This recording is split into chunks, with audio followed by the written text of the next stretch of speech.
नमस्कार दोस्तों, राधे राधे। तो आज हम रिवाइज करने वाले हैं प्लेस ऑफ सप्लाई चैप्टर। इस चैप्टर का बैकग्राउंड क्या है समझना। हमने जब जीएसटी का इंट्रोडक्शन चैप्टर किया था तो हमने बोला था जीएसटी के अंदर बहुत सारे एक्ट पास किए, CGST act, SGST act, UTGST act, IGST act, सब एक्ट एक जैसे हैं, ये हमने बात करी थी। उसके साथ ही एक बात बोली थी कि भैया आईजीएसटी एक्ट के अंदर कुछ स्पेसिफिक प्रोविजन होंगे जो आपको बाकी एक्ट में नहीं देखने को मिलेंगे। तो वो आईजीएसटी एक्ट के प्रोविजंस, जो स्पेसिफिक प्रोविजंस थे, वो हम यहां पे स्टडी करने वाले हैं प्लेस ऑफ सप्लाई चैप्टर में, इसलिए इसे आईजीएसटी एक्ट चैप्टर नाम से भी जाना जाता है। ठीक है, इस चैप्टर के अंदर हम क्या करेंगे, देखो सबसे पहले अपन करेंगे इंटरस्टेट सप्लाई, इंट्रास्टेट सप्लाई क्या होता है उसके बारे में जानेंगे। सर वो तो आपने इंट्रोडक्शन में पढ़ा दिया था, देखो वहां तो मैंने ऊपर ऊपर से बताया था, लेकिन वास्तव में इंटरस्टेट सप्लाई, इंट्रास्टेट सप्लाई कैसे डिटरमाइन करना है डिटेल में, वो हम बात करेंगे इस चैप्टर के अंदर। और जब हम इंट्रास्टेट सप्लाई और इंटरस्टेट सप्लाई डिस्कस करेंगे तो उसमें एक वर्ड आएगा प्लेस ऑफ सप्लाई। तो प्लेस ऑफ सप्लाई क्या होता है उसे भी हम इस चैप्टर के अंदर डिस्कस करने वाले हैं, इसी के बारे में ये पूरा चैप्टर है। तो चलिए सबसे पहले हम डिसाइड करेंगे इंटरस्टेट सप्लाई, इंट्रास्टेट सप्लाई क्या होता है। ठीक है, अब इंट्रास्टेट सप्लाई का मतलब हमने क्या समझा था कि भैया जहां पे एक ही स्टेट या यूनियन टेरिटरी इन्वॉल्व है, और इंटरस्टेट का मतलब समझा था कि जहां पे दो या दो से ज्यादा स्टेट क्या है, इन्वॉल्व है। तो चलिए इसी तरीके से यहां पे डेफिनेशन दी गई है। आपको दो चीजें देखनी है, क्या देखना है, एक तो आपको देखना है लोकेशन ऑफ सप्लायर, सप्लायर कहां का है, बेचने वाला कहां का है, और दूसरी चीज आपको देखनी है प्लेस ऑफ सप्लाई, और सप्लाई कहां हो रही है। ये प्लेस ऑफ सप्लाई सर कैसे पता लगेगा, इसको हम पूरे चैप्टर में अभी हम डिटरमाइन करेंगे आगे जाकर के। बस इतना ध्यान रखो अभी के लिए कि लोकेशन ऑफ सप्लायर, सप्लायर कहां का है और प्लेस ऑफ सप्लाई कहां का है। अगर ये दोनों चीजें सेम स्टेट या सेम यूनियन टेरिटरी के अंदर है, सेम स्टेट या सेम यूनियन टेरिटरी के अंदर है, तो क्या हो जाएगा, इंट्रास्टेट सप्लाई हो जाएगा। और इंट्रास्टेट सप्लाई पे क्या लगता है, सीजीएसटी और एसजीएसटी। ये बात समझी।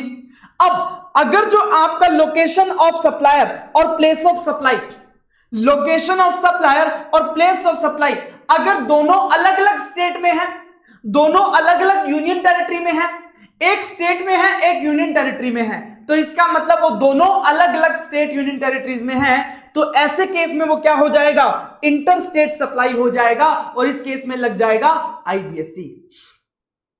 तो क्या समझे, जहां पे location of supplier and place of supply same state union territory में है तो इंट्रास्टेट सप्लाई, वरना इंटरस्टेट सप्लाई।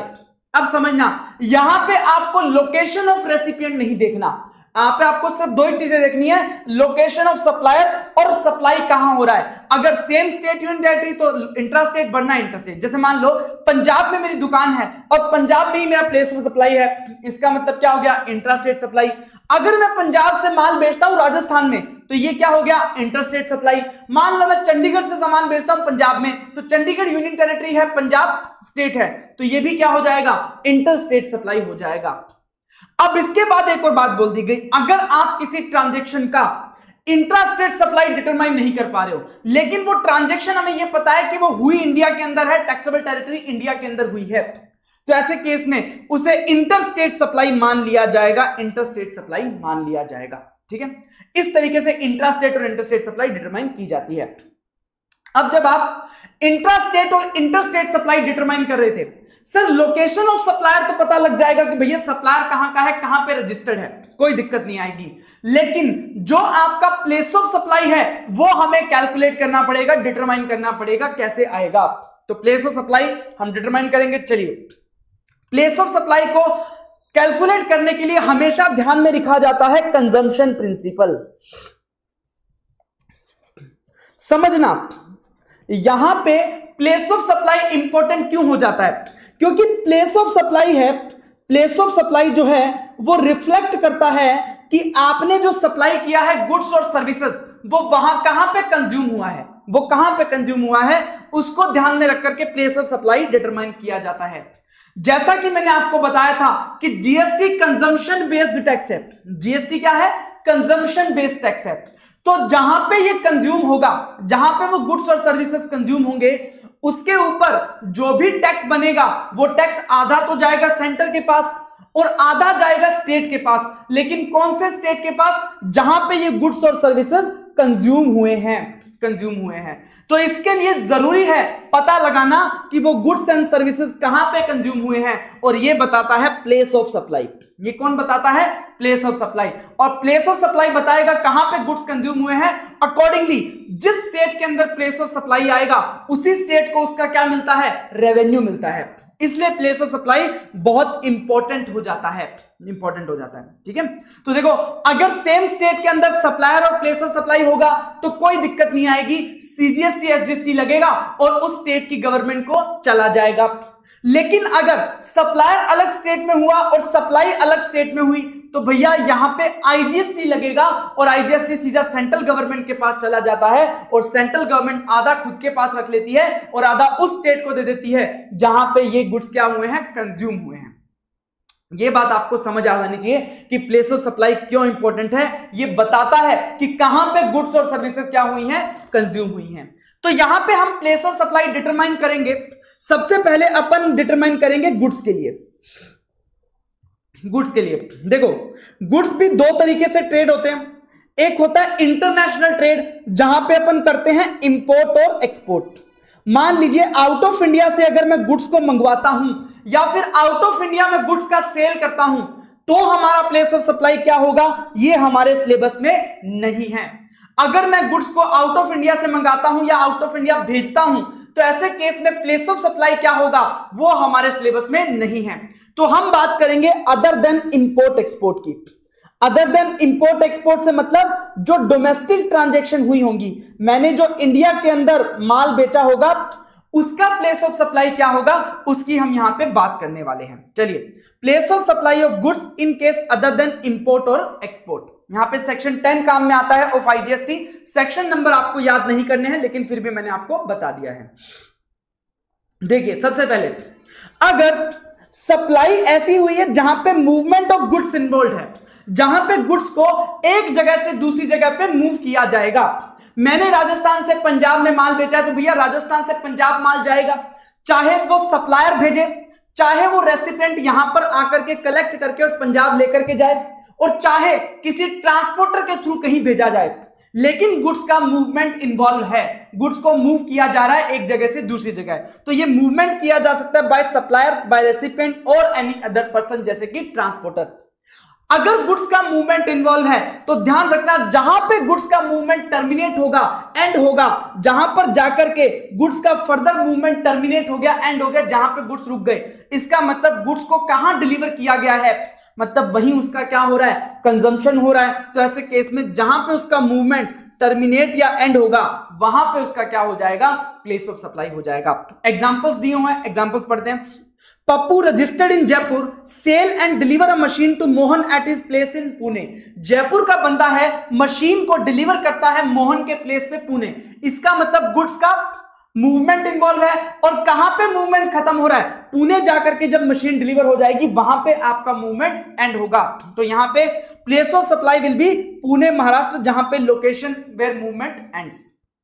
उसके बाद अगर मान लीजिए मूवमेंट इन्वॉल्व नहीं है, गुड्स जहां पे पड़े हैं वहीं पे रखे हुए आपने बेच दिए। मैंने एग्जांपल भी दिया था टाइम ऑफ सप्लाई चैप्टर में। देखो, जैसे डिलॉयट के पास एक ऑफिस है, उसने अपना ऑफिस को दूसरा बनाना था तो उसने अपना ऑफिस बेच दिया। ऑफिस के अंदर फर्नीचर वगैरह भी पड़ा था, चेयर्स पड़ी थी, टेबल पड़े थे, फर्नीचर पड़ा था, वो भी उसने बेच दिया ऑफिस के साथ ही, और सिर्फ फर्नीचर का मान लीजिए 10 लाख रुपीस चार्ज किया। अब जो जिस बंदे को बेचा है, क्या उसको बेचने के लिए फर्नीचर हटाना पड़ा? नहीं, बस जो दूसरा बंदा ये ऑफिस खरीदेगा वो यहां पे आएगा और यहां पे पड़ा हुआ फर्नीचर, तो हमने बिना फर्नीचर को एक जगह से दूसरी जगह पे हिलाए हुए हमने क्या कर दिया? सप्लाई कर दिया। तो इसका मतलब सप्लाई जहां पे मूवमेंट ऑफ गुड्स इन्वॉल्व नहीं है उसे बोलते हैं as is where is condition. जहां पर जो माल पड़ा था वहीं पे पड़ा हुआ बेच दिया। तो ध्यान रखना, यहां पे जहां पे गुड्स अवेलेबल करवाए गए हैं, जहां पे वो गुड्स को अवेलेबल करवाया गया है वही क्या हो जाएगा? प्लेस ऑफ सप्लाई हो जाएगा। चलिए example, Kappu registered in Mumbai sell a flat in Hisar to Sonu of Indore along with an AC which is pre installed in the flat. देखो, जो फ्लैट बेचा हम उसकी बात नहीं कर रहे हैं, लेकिन उसके अंदर एक एसी लगा हुआ है। तो हमने वो एसी भी बेचा है, तो एसी को क्या हमें मूव करना पड़ा क्या? नहीं बॉस, हमने फ्लैट बेचा, अब दूसरा व्यक्ति जब फ्लैट में आएगा तो एसी भी उसका हो गया, तो बिना एसी को मूव करे हुए हमने क्या कर दिया? सेल कर दिया। तो यहां पे प्लेस ऑफ सप्लाई क्या होगा? देखो, सप्लायर भले ही मुंबई का है, रेसिपिएंट भले ही इंदौर का है, लेकिन कहां पे है? फ्लैट हिसार में। एसी भी कहां पे? हिसार में। तो प्लेस ऑफ सप्लाई भी कहां पे हो जाएगा? जहां पे एसी अवेलेबल करवाया गया है, दैट इज हिसार। उसके बाद नॉटविथस्टैंडिंग पॉइंट 1 एंड 2, फर्स्ट और सेकंड को भूल जाओ। अगर आप सप्लाई कर रहे हो किसी अनरजिस्टर्ड पर्सन को, अगर आपने गुड्स सेल किए हैं किसको? किसी अनरजिस्टर्ड पर्सन को जो जीएसटी में रजिस्टर्ड नहीं है, तो यहां पे बोला गया आप क्या करोगे? इनवॉइस के ऊपर एड्रेस ऑफ द रेसिपिएंट जो मेंशन होगा उसे ही क्या मान लिया जाएगा? प्लेस ऑफ सप्लाई मान लिया जाएगा। ध्यान रखना, अगर आपने किसी अनरजिस्टर्ड पर्सन को सप्लाई किया है तो रेसिपिएंट का, आपने जो बायर होगा, बायर का एड्रेस आपने इनवॉइस के ऊपर लिखा होगा, तो वही क्या मान लिया जाएगा? प्लेस ऑफ सप्लाई मान लिया जाएगा। क्या सर उसका पूरा एड्रेस लिखना जरूरी है? नहीं बॉस, ओनली स्टेट नेम भी लिख दोगे तो काम बन जाएगा, उसी स्टेट को क्या मान लिया जाएगा? प्लेस ऑफ सप्लाई मान लिया जाएगा। अच्छा, अगर रिकॉर्ड नहीं किया गया तो सर, अगर हमने इनवॉइस के ऊपर एड्रेस ऑफ द रेसिपिएंट नहीं मेंशन किया तो ऐसे केस में लोकेशन ऑफ द सप्लायर को क्या बना दिया जाएगा? प्लेस ऑफ सप्लाई बना दिया जाएगा।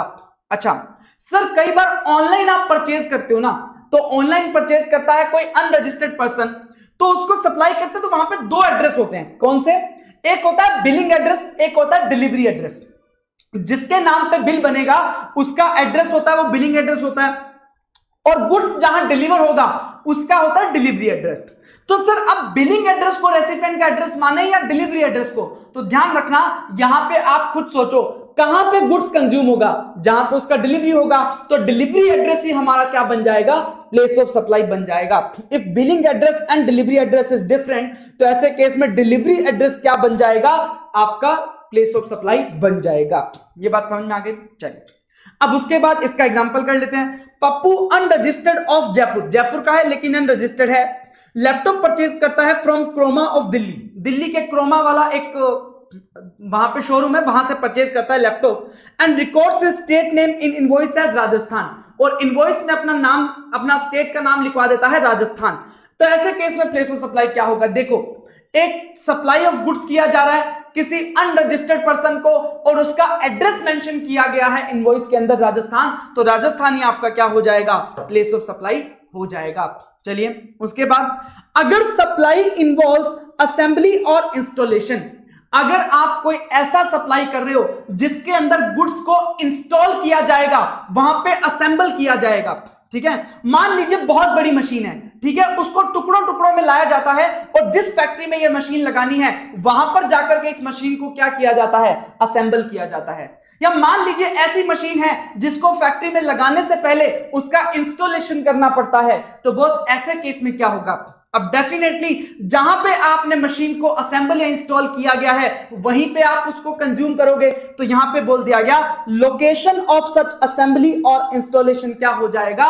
प्लेस ऑफ सप्लाई हो जाएगा, जहां पे इंस्टॉल किया जाएगा। ध्यान रखना, Tipu of Chennai sell a machine to Ram of Shimla which is to be installed at factory located in Jaipur. देखो, चेन्नई का टीपू है, सप्लायर है, उसने सेल किया है शिमला के राम को, ठीक है, तो रेसिडेंट शिमला का, लेकिन जो फैक्ट्री है वो कहां पे है? जयपुर में, और मशीन कहां इंस्टॉल की जाएगी? जयपुर में। तो भैया जहां पे मशीन इंस्टॉल की जाएगी वही क्या हो जाएगा? प्लेस ऑफ सप्लाई हो जाएगा, वहीं पे प्लेस ऑफ सप्लाई हो जाएगा। अच्छा, उसके बाद goods supplied on board a conveyance, अगर गुड्स सप्लाई किए गए हैं जब आप ट्रेवल कर रहे थे, मान लीजिए आप किसी वेसल के थ्रू, आप किसी एयरक्राफ्ट के थ्रू, किसी ट्रेन के थ्रू, किसी बस के थ्रू, किसी अदर मोटर व्हीकल के थ्रू क्या कर रहे थे? ट्रेवल कर रहे थे। उस दौरान आपको कोई गुड्स चाहिए था, आपको गुड्स दिया गया, जैसे आप एयरक्राफ्ट पे जा रहे थे, आपकी गर्दन दुखने लग गई, आपने एयरलाइन वालों से क्या मांगा? नेक पिलो मांगा, तो आप रास्ते में जा रहे थे, रास्ते में आपको नेक पिलो प्रोवाइड कर दिया गया। तो ऐसे केस में यहां पे क्या हुआ है? सप्लाई ऑफ गुड्स हुआ है ऑन बोर्ड कन्वेंस, जब आप कहीं जा रहे थे, तो भैया ऐसे केस में प्लेस ऑफ सप्लाई क्या होगा? सर हम उस कन्वेंस से बाहर झांक के तो देख नहीं सकते कहां दिया है, तो ऐसे केस में जहां पे वो गुड्स ऑनबोर्ड लिए गए थे। मान लीजिए आपकी फ्लाइट जा रही थी दिल्ली से मुंबई और मुंबई से फिर जाएगी बेंगलोर, ठीक है। अब आपने जो नेक पिलो खरीदा है वो कहां खरीदा है? मान लीजिए मुंबई से निकलने के बाद बेंगलोर पहुंचने से पहले खरीदा है, और जो वो नेक पिलो चढ़ाए गए थे एयरक्राफ्ट पे वो चढ़ाए गए थे दिल्ली से, तो प्लेस ऑफ सप्लाई हो जाएगा दिल्ली, आपने भले कहीं पे भी खरीदा है। अगर मुंबई से चढ़ाए गए थे नेक पिलो तो मुंबई आपका प्लेस ऑफ सप्लाई हो जाएगा, भले आपने कहीं पे भी खरीदा हो। तो location where goods are taken on board. Example, Kappu of Pune purchases a power bank from Shyam of Mumbai while traveling by train to Jaipur. तो जयपुर ट्रेवल कर रहे थे तभी उन्होंने पावर बैंक खरीदा है। Shyam boarded train for Mumbai, Shyam ने जो ट्रेन पकड़ी थी वो मुंबई से पकड़ी थी और उसने ही माल बेचा है। तो इसका मतलब जो गुड्स ऑनबोर्ड लिए गए हैं वो कहां से लिए गए हैं? मुंबई। तो प्लेस ऑफ सप्लाई भी क्या हो जाएगा? मुंबई। प्लेस ऑफ सप्लाई भी मुंबई हो जाएगा। अब देखना, एक बात समझना, देखो नॉर्मली हम क्या बोलते हैं, जहां पे अगर गुड्स का मूवमेंट इन्वॉल्व है तो हम बोलते हैं कि जहां पे मूवमेंट टर्मिनेट होगा वहां पे प्लेस ऑफ सप्लाई होगा, वहां पे प्लेस ऑफ सप्लाई होगा। लेकिन उसका एक एक्सेप्शन है, चलिए बात करते हैं। मान लीजिए मिस्टर ए है राजस्थान का, ठीक है, उन्होंने एक प्रोडक्ट परचेज किया मिस्टर बी पंजाब वाले से। अब वो प्रोडक्ट उनको डिलीवर करेगा मिस्टर बी, लेकिन उस दौरान ही मिस्टर ए का एक कस्टमर है मिस्टर सी फ्रॉम हरियाणा, उन्होंने भी एक ऑर्डर लगा दिया मिस्टर ए को सेम प्रोडक्ट का। अब मिस्टर ए ने सोचा यार मैं माल मंगवाऊंगा मिस्टर बी से पहले और फिर मैं उसको भेजूंगा मिस्टर सी को, तो मैं क्या करता हूं, मैं डायरेक्टली मेरे सप्लायर मिस्टर बी को बोल देता हूं कि बॉस तो ऐसा कर, गुड्स को डायरेक्टली डिलीवर कर दे मिस्टर सी को, डिलीवर कर दे। तो आसान हो जाएगा ना, मिस्टर ए को पहले गुड्स मंगवाना नहीं पड़ेगा और फिर भेजना नहीं पड़ेगा, डायरेक्टली जो उसका सप्लायर है वही क्या कर देगा, गुड्स मिस्टर सी को डिलीवर कर देगा। सर भले ही गुड्स बी ने डायरेक्टली सी को डिलीवर कर दिया, लेकिन यहां पे दो सप्लाईज हुई हैं, यहां पे बी सी को नहीं जानता, सिर्फ ए के इंस्ट्रक्शन देने पे बी ने माल डिलीवर कर दिया सी को। तो इसका मतलब सबसे पहले बी ने सप्लाई किया है मिस्टर ए को, और उसके बाद मिस्टर ए ने सप्लाई किया है मिस्टर सी को। इस तरीके से चेन हुई है। डिलीवरी भले ही डायरेक्टली बी से सी को हो गई, लेकिन यहां पे दो सप्लाई हुई है, मिस्टर बी ने पहले मिस्टर ए को सप्लाई किया है और उसके बाद मिस्टर ए ने मिस्टर सी को सप्लाई किया है। तो अब यहां पे दोनों जो सप्लाईज हुई हैं उनके लिए प्लेस ऑफ सप्लाई क्या होगा वो हम यहां पे जानना चाहते हैं। चलिए देखो, supply where goods are delivered to a recipient, यहां पे इसे bill to ship to model बोलते हैं। क्या बोलते हैं? Bill to ship to model. क्यों? क्योंकि भैया जो मिस्टर बी है माल बेच रहा है वो बिल तो कर रहा है मिस्टर ए को, वो इनवॉइस तो रेज करेगा मिस्टर ए को, लेकिन वो माल डिलीवर किसको करेगा? सी को करेगा। इसका मतलब बिल किसी और को कर रहा है और शिप किसी और को कर रहा है, इसलिए इसे बोलते हैं bill to ship to model. ठीक है, चलिए अब goods are delivered to a recipient, जो यहां पे मिस्टर सी है, by the supplier mister B ने मिस्टर सी को डिलीवर कर दिया on the instruction of third person being original by mister A. इसको इंस्ट्रक्शन किसने दिया था सी को डिलीवर करने के लिए? ए ने दिया था बिफोर और ड्यूरिंग मूवमेंट ऑफ गुड्स। भाई गुड्स अभी तक पहुंचे नहीं थे मिस्टर ए के पास, या तो मूवमेंट स्टार्ट ही नहीं हुआ था या स्टार्ट हो गया था, तभी मिस्टर ए ने बोला कि भैया आप सीधा सी को डिलीवर कर दो। In such case, two supplies arise for which place of supply is to be determined। मैंने बताया यहां पे दो सप्लाईज हुई हैं। सबसे पहले मिस्टर बी ने मिस्टर ए को बेचा, फिर मिस्टर ए ने मिस्टर सी को बेचा। यहां दो सप्लाईज हुई हैं। जो पहला सप्लाई है, place of supply for the supply ex supplier to the third person, जो यहां पे मिस्टर बी ने मिस्टर ए को बेचा है, जिसने इंस्ट्रक्शन दिया था कि भैया डिलीवर कर दो किसी और को। तो ऐसे केस में is the location of the principal place of business of third person. तो ए ने जो इंस्ट्रक्शन दिया था उसका प्रिंसिपल प्लेस ऑफ बिजनेस ही क्या हो जाएगा? प्लेस ऑफ सप्लाई हो जाएगा, दैट विल बी राजस्थान। उसके अलावा place of supply for the supply by third person to recipient. अब जो ए ने सी को सप्लाई दिया है उसका प्लेस ऑफ सप्लाई कहां होगा? जहां पे movement of the goods terminate हो रहा है, मिस्टर सी के पास हरियाणा में, तो place of supply will be Haryana. तो क्या समझो, मैं एक सप्लायर हूं, ठीक है, मैंने ट्रेड करता हूं, मैंने मेरे सप्लायर से माल खरीदा और मुझे इधर मेरे कस्टमर से ऑर्डर आ गया, तो मैंने सोचा यार मैं उससे मंगवाऊंगा और फिर मैं अपने कस्टमर को भेजूंगा। इससे अच्छा मैं क्या बोलता हूं सप्लायर को कि भाई तू मेरे कस्टमर को डायरेक्टली गुड्स डिलीवर कर दे। भले ही गुड्स डायरेक्टली डिलीवर हो गया, लेकिन यहां पे सप्लाईज दो हुई हैं। पहले सप्लायर से मैंने खरीदा और फिर मैंने कस्टमर को बेचा।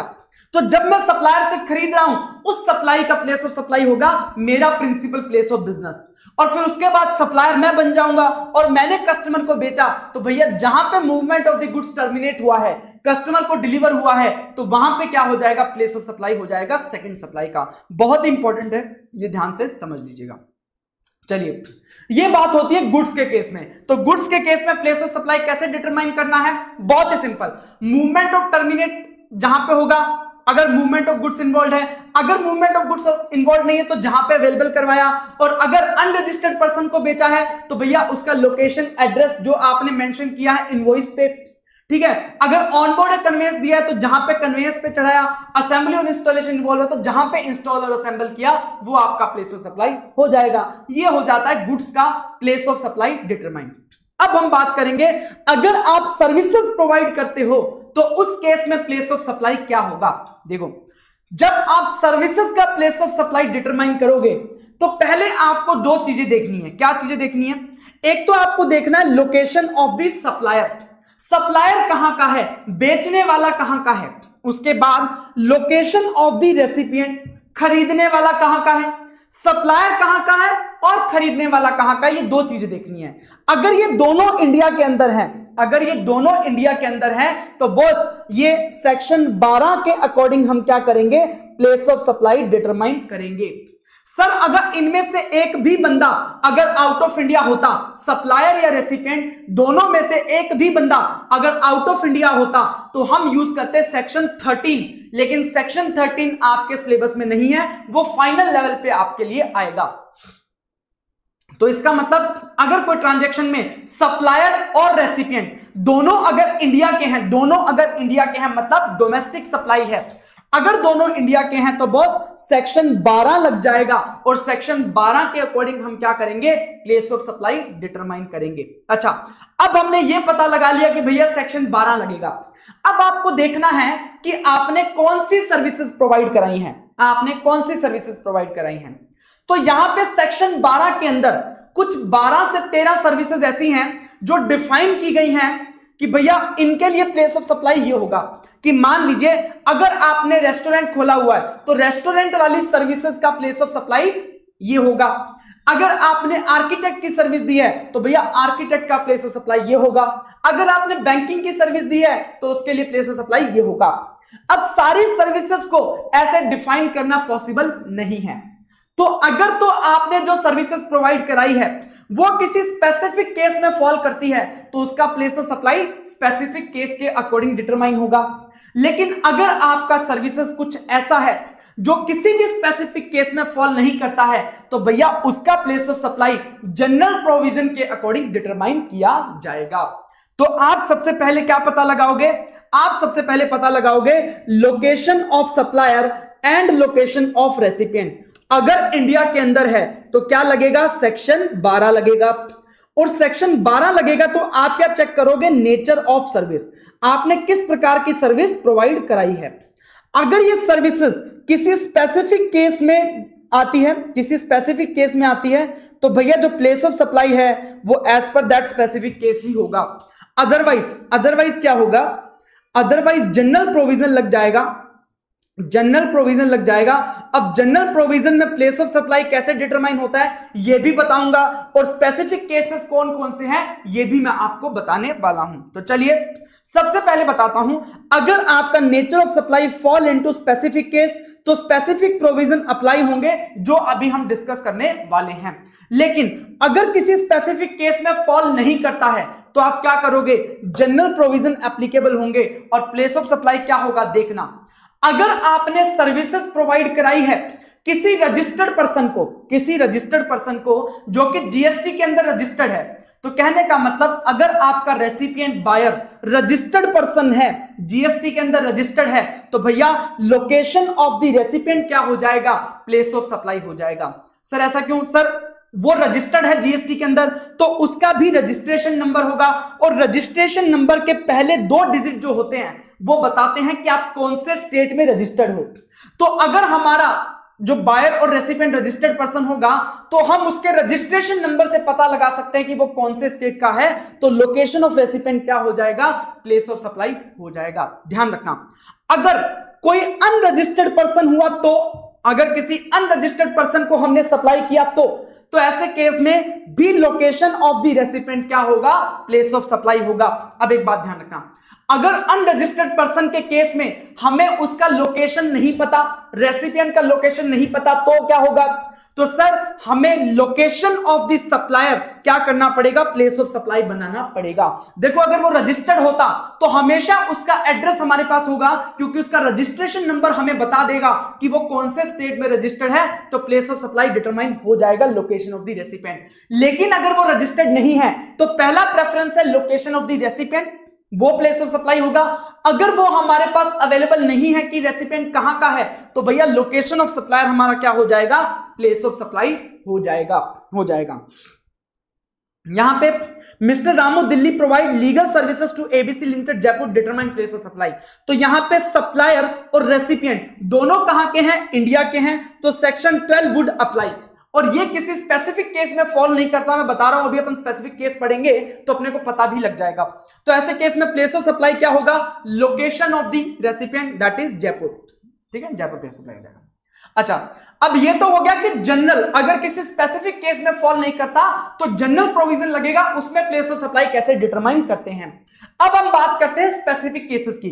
Section 12 of the IGST act के अंदर कुछ स्पेसिफिक केस दिए गए हैं, कुछ नेचर ऑफ सर्विसेज को डिफाइन कर दिया गया कि बॉस अगर ये सर्विस है तो इसके लिए प्लेस ऑफ सप्लाई ये होगा, अगर ये सर्विस है तो इसके लिए प्लेस ऑफ सप्लाई ये होगा। तो अब कौन कौन से सर्विसेज को डिफाइन किया गया है और क्या क्या प्लेस ऑफ सप्लाई बताया गया है, ये हम यहां पे बात करने वाले हैं। ठीक है, चलिए यहां पे बोला कि अगर आपने कोई सर्विसेज लिया है किसके रिलेटेड, इमूवेबल प्रॉपर्टी के रिलेटेड। अगर आपने कोई सर्विसेज लिया है रिलेटेड टू इमूवेबल प्रॉपर्टी या फिर लॉजिंग एंड अकोमोडेशन की सर्विस, समझना क्या होता है। इमूवेबल प्रॉपर्टी मतलब जिसको एक जगह से दूसरी जगह पे मूव नहीं किया जा सकता, जैसे लैंड, बिल्डिंग वगैरह हो गया। तो मान लीजिए आप कोई बिल्डिंग बनाने वाले हो, उसके लिए आपने कंस्ट्रक्शन का सर्विस ले लिया, आपने उसके लिए कोई रियल एस्टेट एजेंट की सर्विस ले ली, सर आपने कोई इंजीनियरिंग का सर्विस ले लिया, कोई सर्वे करवाया, आपने इंटीरियर डेकोरेशन करवाया कि भैया मुझे घर के अंदर कैसे इंटीरियर बनाना है, आर्किटेक्चर की हेल्प ली कि भैया घर बनाना कैसे है, कितने रूम होंगे, कितना क्या होगा, रेंट पे दे दिया, लीज पे दे दिया। कहने का मतलब अगर आपने कोई सर्विसेज ली हैं या प्रोवाइड कराई हैं रिलेटेड टू इमूवेबल प्रॉपर्टी के रिलेटेड, तो भैया वो यहां पे स्पेसिफिक केस में फॉल हो जाएगा। उसके अलावा अगर आपने लॉजिंग और अकोमोडेशन की सर्विस ली है, अब लॉजिंग और अकोमोडेशन क्या होता है, जो आप होटल्स वगैरह में रुकते हो, जैसे आप कोई होटल में रुके हो या कोई इन में रुके हो, ये इन भी होटल की तरह ही होता है लेकिन कम फैसिलिटीज होती हैं। गेस्ट हाउस हो गया, हाउस बोट हो गया, क्लब हो गया, होम स्टे हो गया, कैंप साइट हो गया, वेशल हो गया, ये सारी जगह पे आप रुक सकते हो। जैसे बहुत सारे जगह पे कैंपिंग करने जाते हैं तो वहां पे कैंप का ही घर बना होता है, उसके अंदर रुकना होता है। होम स्टेज होते हैं, कोई अपने घर को ही स्टे बना देता है, उसके अंदर रेंट पे देने लग जाता है, उसे होम स्टे बोलते हैं। तो इस तरह का किसी भी प्लेस पे अगर आपने लॉजिंग और अकोमोडेशन की सर्विस ली है तो वो भी इस स्पेसिफिक केस में फॉल हो जाएगा। अब मान लीजिए आपको कोई मैरिज फंक्शन करना था या कोई फैमिली फंक्शन करना था या आपने कोई मीटिंग रखनी थी, बिजनेस फंक्शन करना था, उसके लिए आपने कोई हॉल या कोई प्रॉपर्टी आपने क्या ली है, रेंट पे ली है, तो वो भी इसी में फॉल हो जाएगा स्पेसिफिक केस में, या इनके रिलेटेड कोई एंसिलरी सर्विस। क्या समझे, अगर कोई इमूवेबल प्रॉपर्टी के रिलेटेड आपने सर्विस ली है या फिर कोई लॉजिंग एंड अकोमोडेशन की अगर सर्विसेज ली है जहां पे एक फिक्स प्रॉपर्टी है उसका यूज किया जा रहा है, तो प्लेस ऑफ सप्लाई क्या होगा। आप मुझे बताओ कि सर जब प्रॉपर्टी है और उसका ही हम यूज कर रहे हैं तो हम कहां पे यूज कर रहे हैं, जहां पे वो प्रॉपर्टी लोकेटेड है, क्योंकि उसको एक जगह से दूसरी जगह तो मूव किया नहीं जा सकता। तो इसका मतलब प्लेस ऑफ सप्लाई कहां होगा, जहां पे वो प्रॉपर्टी लोकेटेड है। तो यहां पे बोला जिस प्रॉपर्टी का आप यूज कर रहे हो, जिस प्रॉपर्टी के रिलेटेड आप सर्विस ले रहे हो, या बोट या वेसल जिसकी सर्विस ले रहे हो, अगर वो इंडिया के अंदर लोकेटेड है, अगर वो इंडिया के अंदर लोकेटेड है, तो ऐसे केस में उस इमूवेबल प्रॉपर्टी बोट वेसल की लोकेशन ही क्या हो जाएगी, प्लेस ऑफ सप्लाई हो जाएगा। जहां पे वो लोकेटेड है वहीं पे क्या हो जाएगा, प्लेस ऑफ सप्लाई हो जाएगा।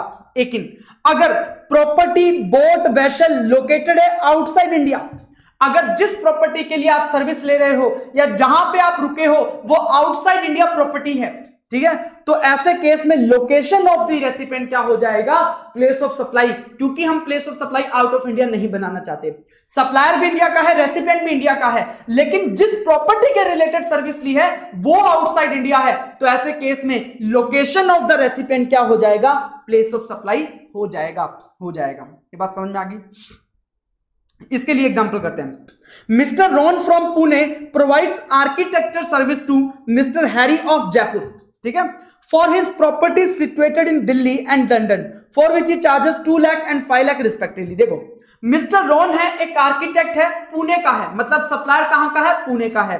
रेसिपिएंट है मिस्टर हैरी ऑफ जयपुर, तो रेसिपिएंट कहां का है, जयपुर का है, मतलब दोनों इंडिया में है, तो क्या लगेगा, सेक्शन 12 लगेगा, सेक्शन 12 लगेगा।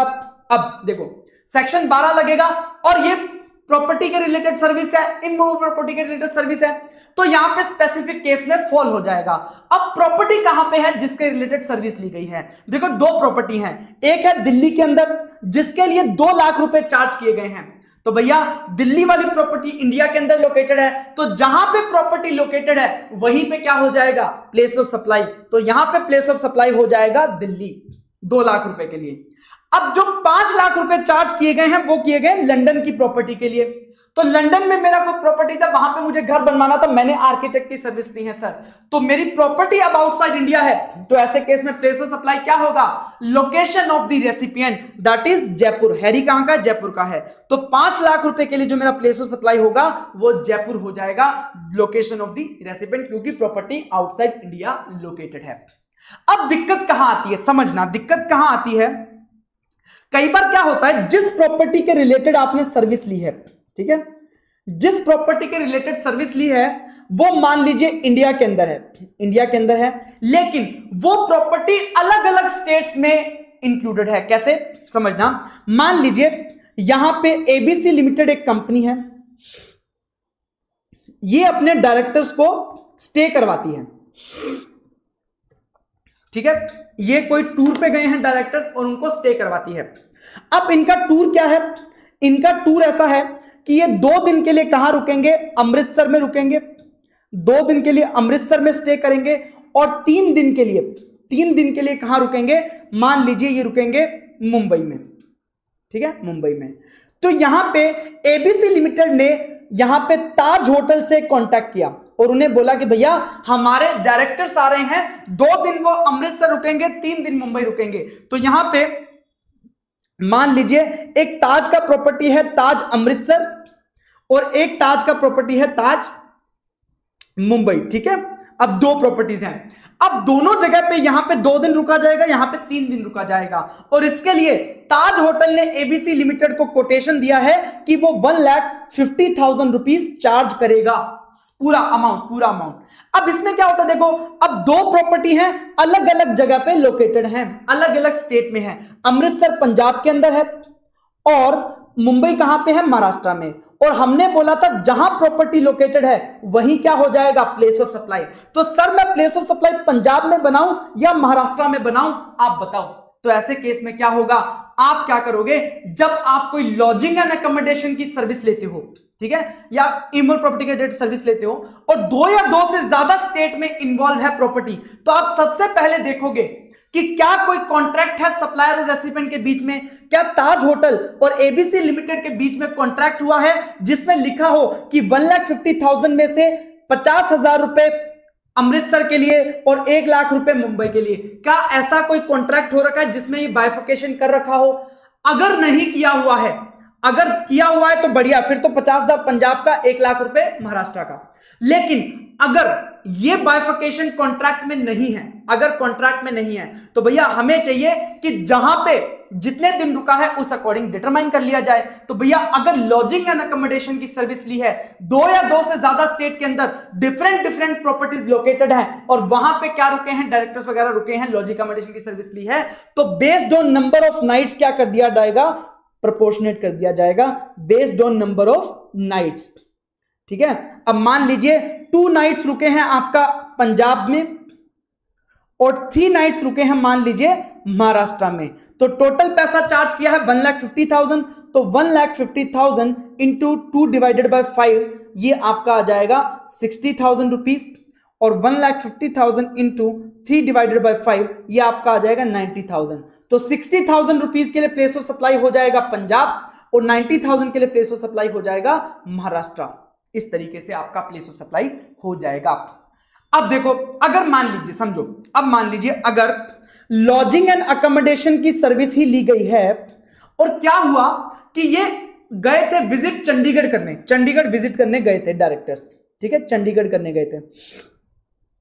अब चंडीगढ़ में द ललित की एक प्रॉपर्टी है, द ललित का एक होटल है, जो होटल कुछ इस प्रकार से बना हुआ है कि इसमें से आधा होटल, मान लीजिए 500 स्क्वायर मीटर होटल कहां पे आता है, ये तो आता है चंडीगढ़ के एरिया में, चंडीगढ़ के एरिया में जो कि एक यूनियन टेरिटरी है, और बाकी जो 1000 स्क्वायर मीटर का हिस्सा है वो कहां आता है, पंजाब वाले एरिया में, पंजाब वाले एरिया में, मोहाली वाले एरिया में। ठीक है, तो अब क्या हुआ, अब ये जो डायरेक्टर्स रुकने जा रहे हैं लॉजिंग एंड अकोमोडेशन की सर्विस लेने, वो द ललित में रुकेंगे। इसके लिए द ललित ने पैसा चार्ज किया है, मान लीजिए यहां पे चार्ज किया है 1,50,000 रुपीज। तो अगर तो इनका कॉन्ट्रैक्ट बताता है कि कितना पंजाब के लिए कितना चंडीगढ़ के लिए, तो कोई दिक्कत वाली बात नहीं, हो जाएगा। लेकिन अगर कॉन्ट्रैक्ट में कुछ नहीं लिखा है और एक सिंगल प्रॉपर्टी है, यहां पे देखो क्या फर्क है, वहां पे तो 2 अलग अलग प्रॉपर्टी 2 अलग अलग स्टेट में इन्वॉल्व थी, तो हमने अलग अलग नंबर ऑफ नाइट स्टेट के बेसिस पे कर लिया था। लेकिन यहां पे एक सिंगल प्रॉपर्टी है जहां पे वो रुके हैं, और वो सिंगल प्रॉपर्टी मोर देन और इक्वल टू 2 स्टेट्स में वो प्रॉपर्टी है, 2 या 2 से ज्यादा स्टेट्स के अंदर सिचुएटेड है। तो भैया चंडीगढ़ में कितना प्लेस ऑफ सप्लाई होगा, पंजाब में कितना होगा, वो हमें डिटरमाइन करना पड़ेगा। तो यहां पे टोटल 1,50,000 रुपीज चार्ज किया गया है, तो इसको डिटरमाइन करेंगे based on area, based on area. अगर अलग अलग प्रॉपर्टी होती तो कितना समय कितनी प्रॉपर्टी में रुके वो डिटरमाइन कर लेते, लेकिन यहां पे एक ही प्रॉपर्टी है तो दोनों में इक्वली रुके हैं, तो बेस्ड ऑन एरिया आपको डिटरमाइन करना पड़ेगा। तो 1,50,000 टोटल एरिया कितना है, 1500 स्क्वायर मीटर, और उसमें से 500 स्क्वायर मीटर कहां पे है, आपका चंडीगढ़ के अंदर।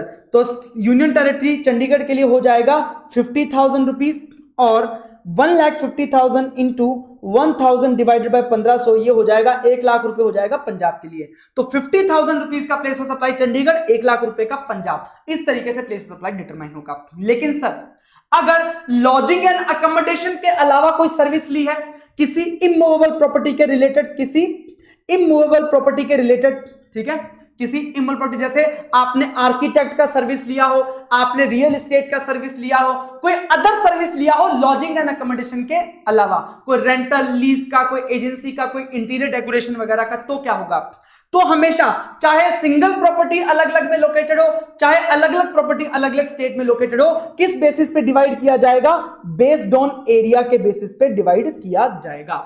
अब मान लीजिए यहां पे इंटीरियर डेकोरेशन की सर्विस ली जाती है, यहां पे 2 प्रॉपर्टीज हैं, 2 प्रॉपर्टीज हैं, ठीक है, यहां पे 2000 स्क्वायर फुट, 2000 स्क्वायर फुट जो प्रॉपर्टी है वो पंजाब के अंदर है, और 5000 स्क्वायर फुट जो प्रॉपर्टी है वो महाराष्ट्र के अंदर है, और टोटल पैसा चार्ज किया गया है 7 lakh rupees for interior decoration. तो ध्यान रखना, डिवाइड कर देंगे किस रेशो में, 2:5 के रेशो में।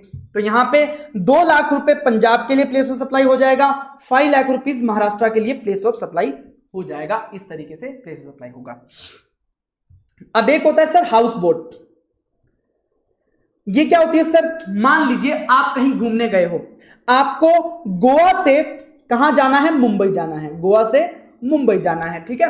अब इसमें आपके पास ऑप्शन रहता है कि आप एक ऐसी बोट में जा सकते हो जिसके ऊपर क्या बना है, हाउस बना है। ये आपको पहुंचाने में मान लीजिए 3 दिन ले लेती है, 3 दिन ले लेती है, और 3 दिन के दौरान आप उस बोट में रहोगे, आप अपना एंजॉय करोगे और आप अपना जो है समुद्र की भी जो सुंदरता है उसको निहारोगे। 3 दिन आपको मिलेंगे। अब इसमें से एक दिन तो वो बोट रहती है गोवा स्टेट के अंदर और 2 दिन वो बोट रहती है मुंबई के अंदर, महाराष्ट्र वाले स्टेट के अंदर। तो यहां पे अब किसमें कितना प्लेस ऑफ सप्लाई हुआ, मान लीजिए टोटल पैसा लेते हैं 60,000 रुपए, 60,000। तो ध्यान रखना जितना टाइम जिस स्टेट में स्पेंड किया उस रेशो में क्या कर दिया जाएगा, डिवाइड कर दिया जाएगा। तो 20,000 रुपीज मिल जाएगा गोवा को और 40,000 मुंबई के लिए हो जाएगा प्लेस ऑफ सप्लाई। इस तरीके से प्लेस ऑफ सप्लाई डिटरमाइन होगा। देखिए, if such property located in more than one state or union territory, then follow the below mentioned provision to determine place of supply in each of such state or union territory in absence of the contract or agreement। अगर contract और agreement है तो कोई दिक्कत नहीं है, अगर नहीं है तो क्या करना है, देखो अगर लॉजिंग एंड अकोमोडेशन की सर्विस थी जहां पे डिफरेंट प्रॉपर्टी लोकेटेड थी 2 या 2 से ज्यादा स्टेट में, जैसे एक अमृतसर में था, एक महाराष्ट्र में था, 2 अलग अलग प्रॉपर्टी थी, तो based on number of night stayed in property located in each state duty, तो आपने कितनी नाइट्स कहां पे स्टेट करी है उस रेशो में आप डिवाइड कर सकते हो। Lodging and accommodation service where single property located in more than 2 states. अब अगर एक ही प्रॉपर्टी 2 या 2 से ज्यादा स्टेट्स में है तो भैया ऐसे केस में based on area of property आपको क्या करना है, डिवाइड करना है। या अदर कोई सर्विस लिए आपने कौन सी, इमूवेबल प्रॉपर्टी के रिलेटेड, तो भैया based on area of property आपको डिवाइड करना है। अगर आपने सर्विस ली है हाउस बोट या वेसल की तो कितना टाइम कौन से स्टेट में स्पेंड किया है, अकॉर्डिंगली आपको प्लेस ऑफ सप्लाई डिटरमाइन करना है, ठीक है। अब यहां पे एक बात समझना, मान लीजिए एक होटल है मुंबई में, ठीक है, मुंबई में, और एक एबीसी लिमिटेड है जो गुड़गांव में है, जो मुंबई में अपने डायरेक्टर्स को भेज रही है रुकने के लिए। तो मुंबई डायरेक्टर्स रुके, उसके लिए 20,000 रुपीज चार्ज किया गया। तो इसका प्लेस ऑफ सप्लाई क्या हो जाएगा बॉस, मुंबई हो जाएगा, क्योंकि होटल कहां पे है, मुंबई में ही लोकेटेड है, मुंबई में लोकेटेड है। और लोकेशन ऑफ सप्लायर क्या हो जाएगा, अरे भाई होटल वाला जब होटल मुंबई में खोल के बैठा है तो उसका लोकेशन भी क्या हो जाएगा, मुंबई हो जाएगा। तो सिंस दोनों सेम स्टेट के अंदर है तो यहां पे सीजीएसटी लग जाएगा, एसजीएसटी लग जाएगा, मुंबई वाला, महाराष्ट्र वाला, ठीक बात है। बस इस तरीके से आपको डिटरमाइन करना है। चलिए अब हम सेकंड पे जाते हैं। ये हमारा इमूवेबल प्रॉपर्टी के रिलेटेड था। तो इसमें सिंपल है कि अगर इमूवेबल प्रॉपर्टी इंडिया के अंदर है तो लोकेशन ऑफ दैट प्रॉपर्टी, और अगर आउट ऑफ इंडिया है तो लोकेशन ऑफ रेसिडेंट क्या हो जाएगा, हमारा प्लेस ऑफ सप्लाई हो जाएगा। अब हम चलते हैं नेक्स्ट पे। Restaurant and catering services, personal grooming services, fitness services, beauty services, health services including cosmetic और प्लास्टिक सर्जरी। अगर मान लीजिए किसी रेस्टोरेंट वाले ने सर्विसेज प्रोवाइड किया है, भैया खाना वाना दिया है, रेस्टोरेंट में खाना खिलाया है, कैटरिंग का सर्विस दिया है, भाई किसी का कोई इवेंट होना था, आपने वहां पे पूरा फूड वगैरह का अरेंजमेंट किया है। पर्सनल ग्रूमिंग, अरे भाई किसी को अपना चेहरे पे दाढ़ी वाड़ी करवानी थी या फेशियल वगैरह करवाना था, आपने पर्सनल ग्रूमिंग का सर्विस दिया है। फिटनेस का सर्विस दिया है, कोई जिम का सर्विस दिया है। ब्यूटी का सर्विस दिया है, कोई फेशियल वगैरह करवाना था उस तरीके का। हेल्थ सर्विसेज, हेल्थ के रिलेटेड कोई सर्विस दी है। कॉस्मेटिक और प्लास्टिक सर्जरी, अरे भाई किसी को अपने चेहरे का पूरा रिस्ट्रक्चरिंग करवाना था तो आपने उसके चेहरे का क्या कर दिया, कॉस्मेटिक और प्लास्टिक सर्जरी कर दिया। तो ये सारी सर्विसेज अगर आप ध्यान से देखोगे तो ये सारी सर्विसेज ऐसी हैं जहां पे नॉर्मली रेसिपिएंट अवेलेबल होता है। अरे भाई बिना इंसान वहां पे अवेलेबल हुए क्या रेस्टोरेंट में खाना खा पाएगा, अरे भाई उसे वहां पे होना पड़ेगा तभी तो रेस्टोरेंट में खाना खाएगा। हो सकता है किसी व्यक्ति को फेशियल करवाना हो तो बिना अपने फेस के फेशियल कैसे करवाएगा, उसको वहां पे होना पड़ेगा। दूसरा, अब किसी को कॉस्मेटिक प्लास्टिक सर्जरी करवानी है तो भैया बिना फेस को वहां पे लाए हुए प्लास्टिक सर्जरी नहीं हो सकती। इसका मतलब जहां पे ये सर्विस परफॉर्म की जाएगी वहीं पे वो बंदा भी अवेलेबल होगा जिसके लिए सर्विस की जा रही है। तो इसका मतलब वहीं पे सर्विसेज क्या हो रही है, कंज्यूम हो रही हैं जहां पे ये सर्विसेज प्रोवाइड की गई हैं, परफॉर्म की गई हैं। तो ध्यान रखना, अगर restaurant service, catering service, personal grooming, fitness, beauty, health service, cosmetic plastic surgery की सर्विस अगर दी गई है तो हमेशा इसका प्लेस ऑफ सप्लाई क्या होगा, जहां पे सर्विसेज परफॉर्म की गई हैं वहां पे इसका प्लेस ऑफ सप्लाई हो जाएगा। ध्यान रखना, मिस्टर हाकिम फ्रॉम पुणे, एक पुणे के मिस्टर हाकिम हैं जो हेयर स्टाइलिंग सर्विसेज प्रोवाइड करते हैं। अब उन्होंने सर्विसेज प्रोवाइड कराई है मिसेस श्रद्धा कपूर को, मिस श्रद्धा कपूर को, ऑफ मुंबई। श्रद्धा कपूर कहां की? मुंबई की। तो ये शूटिंग कर रहे थे देहरादून में, उत्तराखंड में शूटिंग कर रहे थे। उस दौरान इनको हेयर वगैरह ड्रेसिंग करवाना था, स्टाइलिंग करवाना था, तो मिस्टर हाकिम ने करके दिया। तो अब यहां पे प्लेस ऑफ सप्लाई क्या होगा? देखो, क्योंकि यहां पे ब्यूटी पर्सनल ग्रूमिंग की सर्विस है, तो कहां पे प्लेस सप्लाई होगा? जहां पे ये काम किया गया, सर्विस परफॉर्म की गई है। ये सर्विस परफॉर्म की गई है देहरादून में जब शूटिंग हो रही थी, तो भैया देहरादून ही आपका क्या हो जाएगा? प्लेस ऑफ सप्लाई हो जाएगा। अब ध्यान एक और बात का रखना कि अगर मान लीजिए ये शूटिंग हो रही होती दुबई में, अगर ये शूटिंग हो रही होती दुबई में आउटसाइड इंडिया, तो भी सप्लायर कहां का है? इंडिया का। रेसिपिएंट कहां का है? इंडिया का। तो सेक्शन 12 लगेगा। और क्योंकि ये फिटनेस और ये आपका ब्यूटी पर्सनल ग्रूमिंग की सर्विस है, तो जहां पे ये सर्विस परफॉर्म की गई है वहां पे क्या होगा? Place of supply. तो ऐसे केस में दुबई आपका क्या हो जाता? प्लेस ऑफ सप्लाई हो जाता, अगर ये सर्विस दुबई में परफॉर्म की होती। ठीक है, तो ये बात ध्यान रखना। तो यहां पे जहां पे सर्विस परफॉर्म की गई है वहीं पे क्या हो जाएगा? प्लेस ऑफ सप्लाई हो जाएगा। उसके बाद training and performance appraisal service, यहां पे क्या बोला गया? देखो, अगर कोई ट्रेनिंग, मतलब किसी को आप कोई ट्रेन कर रहे हो किसी चीज में, हो सकता है जीएसटी में ट्रेनिंग दी जा रही हो सकता है किसी एआई पे ट्रेनिंग दी जा रही हो सकता है कोई कंप्यूटर पे ट्रेनिंग दी जा रही हो, किसी भी प्रकार की ट्रेनिंग हो सकती है, या फिर परफॉर्मेंस अप्रेजल सर्विस। ठीक है, अगर ये सर्विस दी गई है और जो रेसिपिएंट है, खरीदार है, वो अगर रजिस्टर्ड है, तो भैया लोकेशन ऑफ द रेसिपिएंट ही क्या हो जाएगा? प्लेस ऑफ सप्लाई हो जाएगा। लेकिन अगर रेसिपिएंट रजिस्टर्ड नहीं है तो क्या होगा? जहां पे ये सर्विसेज परफॉर्म की गई हैं वहां पे क्या हो जाएगा? प्लेस ऑफ सप्लाई हो जाएगा। पहली बात, सर रेसिपिएंट क्या होता है? रेसिपिएंट को एक बार समझ लो, यहां पे मेरी बात समझो। मान लीजिए सर, यहां पे एबीसी लिमिटेड एक कंपनी है, ठीक है, उसके 5 एम्प्लॉइज हैं, उनको ये क्या करवाना चाहते हैं? ट्रेनिंग देना चाहते हैं। तो इन्होंने किसी थर्ड पार्टी से बात किया, थर्ड पार्टी ट्रेनर से, मान लीजिए मिस्टर मित्तल से बात करी, ठीक है, और जीएसटी में ट्रेनिंग देनी थी। ठीक है, तो मिस्टर मित्तल ने इन 5 एम्प्लॉइज को क्या दिया है? जीएसटी में ट्रेनिंग दिया है। तो बॉस ऐसे केस में अब कॉन्ट्रैक्ट किसके साथ हुआ? इस ट्रेनर का एबीसी लिमिटेड के साथ। जो पेमेंट होगा वो एबीसी लिमिटेड करेगा, मान लीजिए 50,000 रुपीज। ठीक बात है। तो अब मुझे बताओ प्लेस ऑफ सप्लाई कहां होगा? रेसिपिएंट कौन होगा? सबसे पहली बात देखो, रेसिपिएंट का डेफिनेशन बोलता है कि अगर आपने कोई गुड्स और सर्विसेज परचेज किए हैं और उसके बदले में आप क्या दोगे? कंसिडरेशन दोगे। तो जो बंदा कंसिडरेशन दे रहा है वो क्या कहलाएगा? रेसिपिएंट कहलाएगा, चाहे उस गुड्स और सर्विसेज का यूज किसी ने भी किया हो।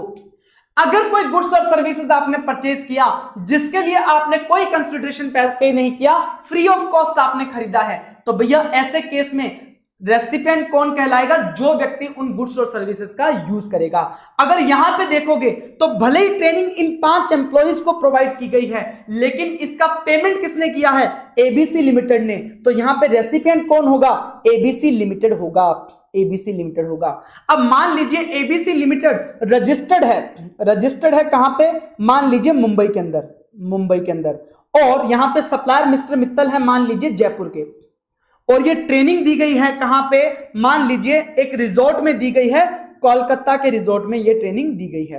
तो भैया अगर रेसिपिएंट रजिस्टर्ड है, अब एबीसी लिमिटेड रजिस्टर्ड है कहां पे? मुंबई में, तो प्लेस ऑफ सप्लाई हो जाएगा मुंबई में।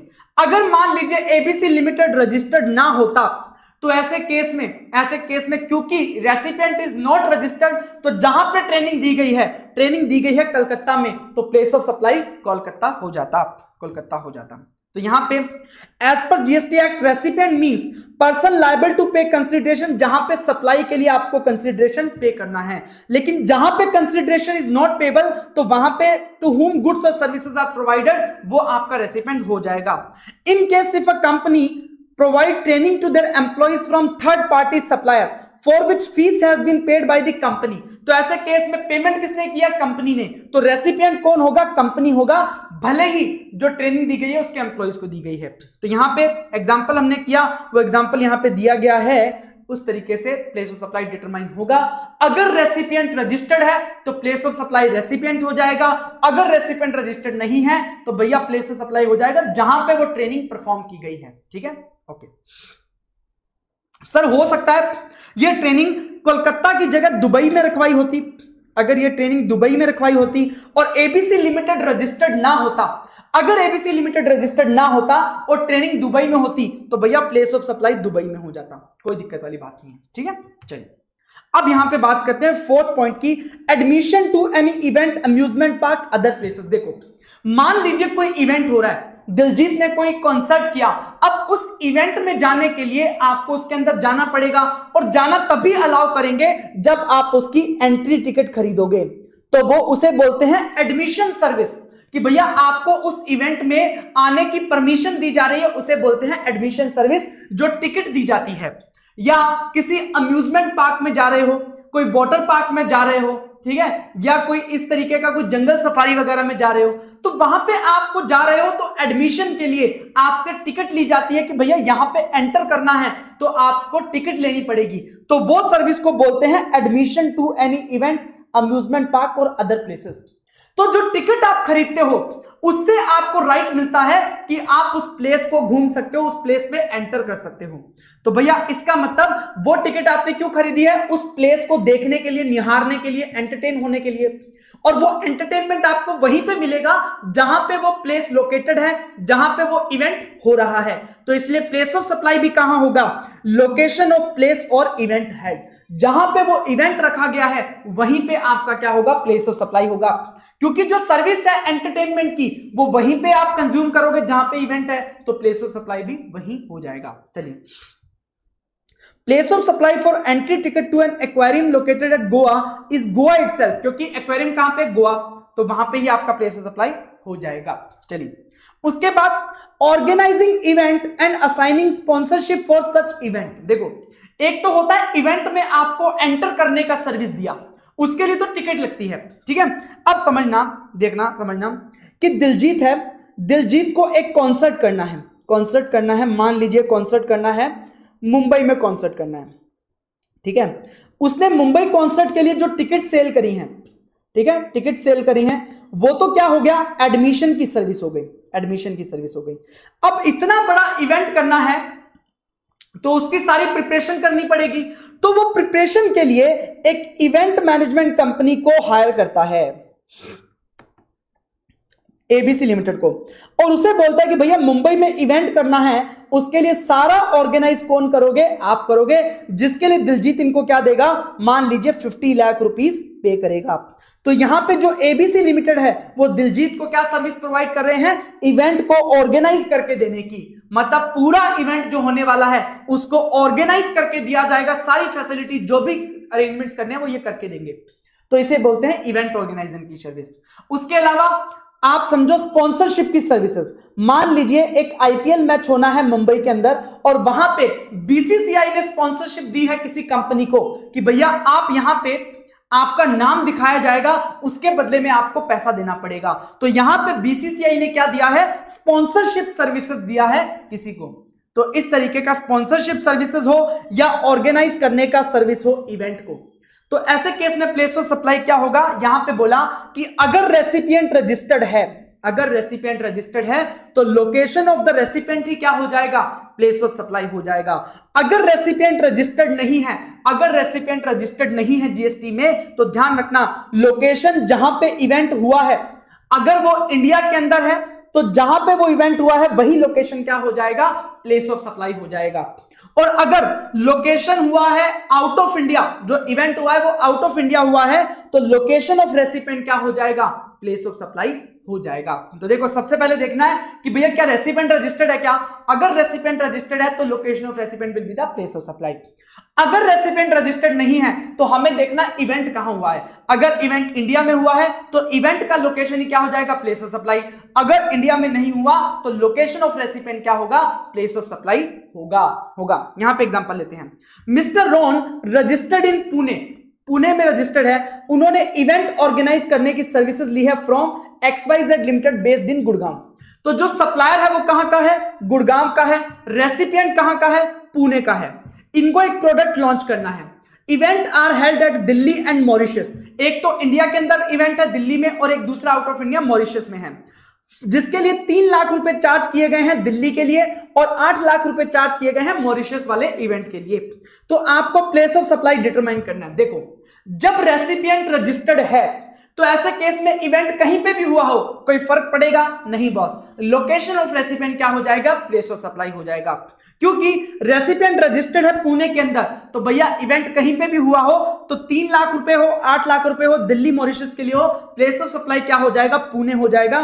Pune will be the place of supply.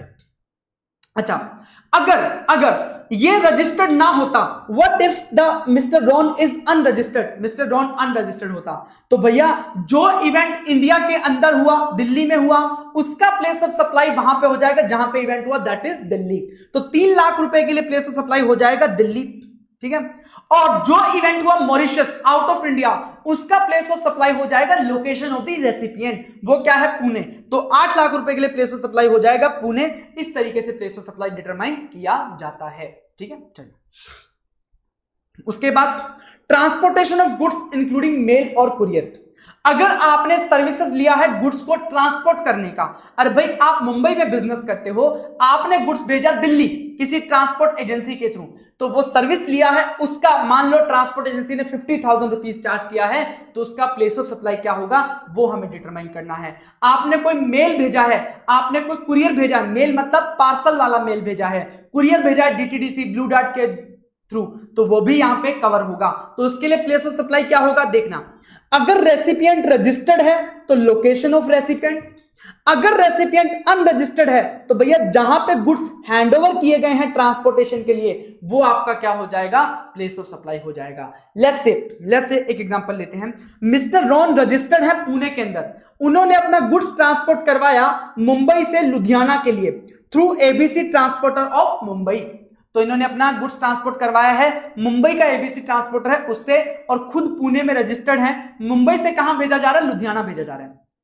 तो देखना यहां पे, क्योंकि रेसिपिएंट रजिस्टर्ड है तो location of recipient will be the place of supply, तो यहां पे प्लेस ऑफ सप्लाई क्या हो जाएगा, पुणे हो जाएगा। लेकिन अगर वो रॉन अनरजिस्टर्ड होता तो क्या होता, अगर अनरजिस्टर्ड होता तो जहां पे गुड्स को हैंडओवर किया गया है, अब गुड्स यहां पे कहां पे हैंडओवर किया गया, मुंबई में। मुंबई में गुड्स ट्रांसपोर्ट एजेंसी को हैंडओवर कर दिया, वो इसको लेकर के जाएगा कहां पे, लुधियाना। तो जहां पे गुड्स को हैंडओवर कर दिया वो क्या हो जाएगा, प्लेस ऑफ सप्लाई। तो मुंबई आपका क्या हो जाएगा, प्लेस ऑफ सप्लाई, जहां पे गुड्स को हैंडओवर किया जा रहा है। ये नॉर्मली कैसे होता है, जैसे मान लीजिए मैं आज सिटी बैंक मुंबई में काम करता हूं, ठीक है, मैं जॉब कर रहा हूं, मैंने मेरा जॉब का ट्रांसफर हो गया, मैं ट्रांसफर हो गया मान लीजिए गुड़गांव। अब मेरा सामान वहां पे, घर का सामान वहां पड़ा है मुंबई में, और वहां से मुझे घर का सामान गुड़गांव लेके आना। मैंने एक गुड्स ट्रांसपोर्ट एजेंसी का सर्विस लिया, उसने 50,000 रुपए चार्ज किए मुझसे। अब सोचो, मैं तो अनरजिस्टर्ड हूं, मेरा सामान वहां से यहां पे आएगा गुड़गांव। तो ऐसे केस में जहां पे मैंने सामान हैंडओवर किया, मैंने सामान हैंडओवर किया कहां पे, मुंबई में, और वो यहां पे लाके देगा गुड़गांव में, तो place of supply will be the Mumbai, ठीक है। इस तरीके से आपको डिटरमाइन करना है। और रजिस्टर्ड है तो location of resident, place of supply हो जाएगा। उसके बाद ट्रांसपोर्टेशन ऑफ पैसेंजर, ठीक उसी प्रकार जैसे गुड्स का केस होता है। ट्रांसपोर्टेशन ऑफ पैसेंजर, अगर मान लो आपने ट्रेवल किया है, टिकट खरीदी है ट्रेन की, एयरक्राफ्ट की, किसी भी तरीके से ट्रेवल किया है, ट्रांसपोर्टेशन ऑफ पैसेंजर की सर्विस है। तो ध्यान रखना, अगर रेसिपिएंट रजिस्टर्ड है तो location of recipient place of supply हो जाएगा, जैसा कि गुड्स के केस में था।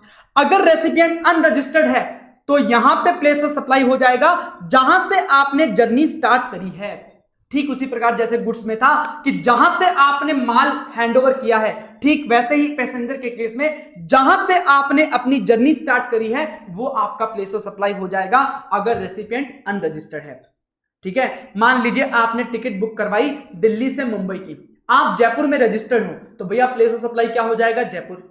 अगर आप रजिस्टर्ड नहीं हो और आपने दिल्ली से मुंबई की टिकट करवाई, तो दिल्ली से आप जर्नी स्टार्ट कर रहे हो, तो दिल्ली आपका क्या हो जाएगा, प्लेस ऑफ सप्लाई हो जाएगा। अच्छा, कई बार क्या होता है, आप फ्यूचर के लिए टिकट खरीदते हो और उसमें यह नहीं पता होता कि आप कहां से कहां पे ट्रैवल करने वाले हो।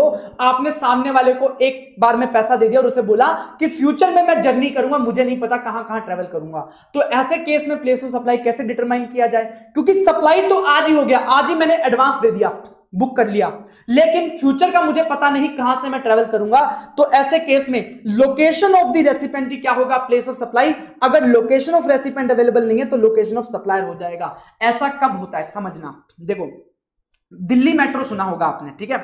अब जो दिल्ली मेट्रो है ना, दिल्ली मेट्रो काफी सारे स्टेट से होकर गुजरती है।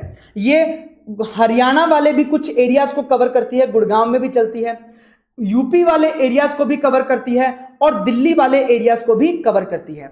तो ये 3-4 स्टेट्स को कवर करती है। अब मान लीजिए मैंने दिल्ली मेट्रो के कार्ड का रिचार्ज करवा लिया, लेट्स से 1000 रुपीज का, ठीक है। अब मैंने तो सर्विसेज ले ली है पैसेंजर ट्रांसपोर्टेशन की, लेकिन मैं कहां से कहां ट्रैवल करूंगा। अब मैं हरियाणा से भी यूज कर सकता हूं, यूपी से भी यूज कर सकता हूं, दिल्ली से भी यूज कर सकता हूं, कहीं से भी ट्रैवल कर सकता हूं। ऐसे केस में क्योंकि हमें नहीं पता कि फ्यूचर में मैं कहां से ट्रैवल करूंगा, तो इसका प्लेस ऑफ सप्लाई हो जाएगा लोकेशन ऑफ द रेसिपिएंट। तो दिल्ली मेट्रो से जिसने कार खरीदा है उसका जो लोकेशन होगा वही प्लेस ऑफ सप्लाई हो जाएगा। लेकिन सर कई बार दिल्ली मेट्रो पे इतनी भीड़ होती है कि वो लोगों से पूछ नहीं सकते कहां पे उनका एड्रेस है, तो ऐसे केस में जो दिल्ली मेट्रो सप्लायर है उसका लोकेशन ही क्या हो जाएगा, प्लेस ऑफ सप्लाई हो जाएगा। ध्यान रखना, एक बात और ध्यान रखना, आपने मान लीजिए दिल्ली से मुंबई की टिकट बुक करवाई और वापसी की भी बुक करवा ली, क्या वापसी की बुक करवा ली मुंबई से दिल्ली की, तो इसे बोलते हैं रिटर्न टिकट बुक करवाना। जब आप आने जाने दोनों की टिकट एक साथ बुक करवा लेते हो तो उसे बोलते हैं रिटर्न टिकट बुक करवाना। तो ध्यान रखना, ये जो दोनों जर्नी है इनकी भले ही आपने टिकट एक साथ बुक करवा ली हो, लेकिन इनको अलग अलग ट्रीट किया जाएगा। पहली जर्नी आपकी हुई दिल्ली से मुंबई की, सेकंड जर्नी आपकी हुई है मुंबई से दिल्ली की, तो दोनों का प्लेस ऑफ सप्लाई अलग तरीके से डिटरमाइन किया जाएगा। दिल्ली से मुंबई के लिए कहां से स्टार्ट किया, दिल्ली से, तो प्लेस ऑफ सप्लाई हो जाएगा दिल्ली। जो मुंबई से दिल्ली की जर्नी की है उसमें स्टार्ट कहां से किया, मुंबई से, तो प्लेस ऑफ सप्लाई हो जाएगा मुंबई। इस तरीके से आपको डिटरमाइन करना है। चलिए, in case of return journey both sides are considered as the separate journey. Mister Ron registered in Pune, travelled on a round trip ticket with Air India from Mumbai to Amritsar and return next day. Mumbai से अमृतसर और अमृतसर से मुंबई। अब यहां पे क्या है, registered है, तो रजिस्टर्ड है तो location of the recipient will be the place of supply, तो पुणे आपका क्या हो जाएगा, प्लेस ऑफ सप्लाई। अगर ये रजिस्टर्ड ना होता तो ऐसे केस में बॉस जहां से जर्नी स्टार्ट करिए वहां पे प्लेस ऑफ सप्लाई, तो यहां पे 2 जर्नी हुई है, पहले मुंबई से अमृतसर फिर अमृतसर से मुंबई। सो मुंबई से अमृतसर वाली जर्नी के लिए प्लेस ऑफ सप्लाई मुंबई, और अमृतसर से मुंबई वाली जर्नी के लिए अमृतसर आपका प्लेस ऑफ सप्लाई हो जाएगा। इस तरीके से आपको डिटरमाइन करना है। अब एक बात आती है कि जब आप ट्रैवल कर रहे थे तो पहले हमने बात किया था कि ट्रैवल करते दौरान अगर आपको गुड्स सप्लाई किए गए हैं उसे बोलते हैं goods supplied on board a conveyance. तो वहां पे प्लेस ऑफ सप्लाई होता था जहां से गुड्स को ऑन बोर्ड किया गया है, जहां से गुड्स को उस कन्वेंस के ऊपर चढ़ाया गया है। अब देखो गुड्स को तो अपन देख सकते हैं, तो पता लगाया जा सकता है कहां से चढ़ाया है, लेकिन सर्विसेज को तो देखा नहीं जा सकता। तो सर्विस के केस में प्लेस ऑफ सप्लाई क्या होगा, अगर service on board conveyance provide की गई है। तो यहां पे बताया गया कि first schedule point of departure, वो कन्वेंस पहली बार कहां से चला है वो आपका क्या हो जाएगा, प्लेस ऑफ सप्लाई हो जाएगा। कहने का मतलब समझो, मान लीजिए एक फ्लाइट है, ठीक है, वो दिल्ली से चलती है, फिर बीच में मुंबई उतरती है और मुंबई से वापस चलती है, कहां जाती है, बैंगलोर जाती है, ठीक है, बैंगलोर जाती है। अब यहां पे आपने मुंबई के बाद यहां पे आपको मसाज चाहिए थी और आपने मसाज की सर्विस ले ली, मान लीजिए किसी एयरलाइन की एयर होस्टेस से, ठीक है, उसको आपने 5000 रुपीज दिया। अब भैया कहीं में वास्तव में ना कहीं मांग मत लेना एयरलाइन में, क्योंकि वो मसाज नहीं देते हैं यूजुअली। तो आप कहीं बोलो कि सर ने बोला था चलो मसाज ले लेते हैं, ऐसा नहीं है, तो ये मसाज आपको नहीं मिलेगी। चलो एक एग्जांपल लेते हैं कि आपने मसाज सर्विस ली है मुंबई के बाद, बेंगलोर जब आप जा रहे थे उस रास्ते में ली है, लेकिन आपने सर्विसेज कहीं पे भी ली हो ऑन बोर्ड कन्वेंस, लेकिन वो स्टार्ट कहां से हुआ था, वो एयरक्राफ्ट स्टार्ट हुआ था दिल्ली से, इसे बोलते हैं first schedule point of departure. तो आपका प्लेस ऑफ सप्लाई हो जाएगा दिल्ली। इसी प्रकार से मान लीजिए आप ट्रेन में जा रहे थे, तो ट्रेन स्टार्ट हुई थी जम्मू कश्मीर से और वो जा रही है कन्याकुमारी, बीच में बहुत सारी जगह पे रुकेगी। तो आपने कहीं पे भी सर्विस ली हो, क्योंकि ट्रेन स्टार्ट हुई जम्मू कश्मीर से, तो जम्मू कश्मीर आपका क्या हो जाएगा, प्लेस ऑफ सप्लाई हो जाएगा। तो पे यहां पे ऑलवेज क्या होगा, first schedule point of departure of that conveyance. Mr. Ron is traveling on a flight from Delhi to Bangalore, having mid-stop at Mumbai. The received massage service on board after Mumbai, but before landing at Bangalore. तो ऐसे case में place of supply क्या हो जाएगा? दिल्ली हो जाएगा, जो first schedule point of departure है, आपने सर्विसेज कहीं पे भी ली हो।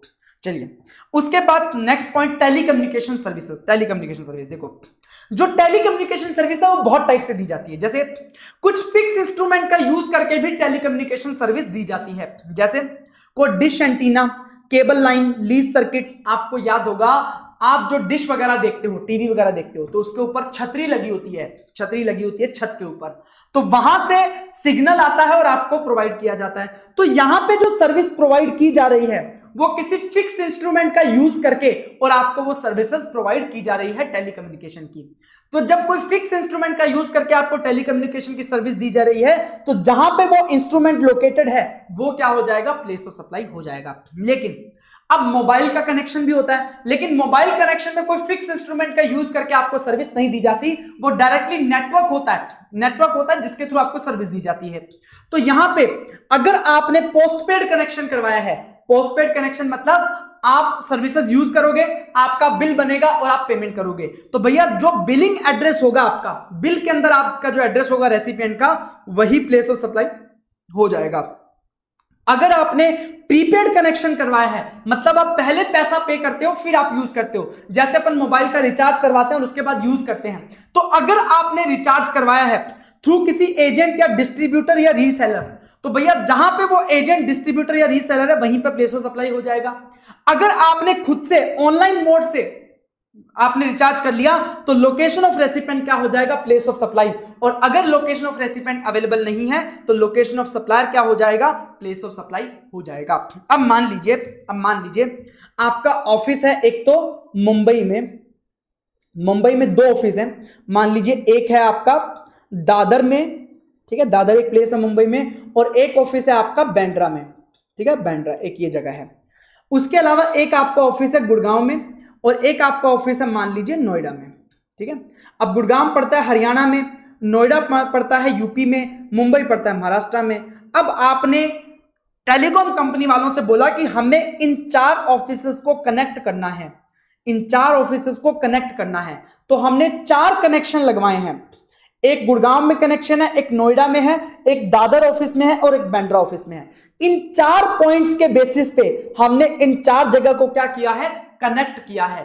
तो अब बताओ कौन से ऑफिस में इसका मैं प्लेस ऑफ सप्लाई मानूं? मुंबई में मानूं, गुड़गांव में मानूं या नोएडा में मानूं?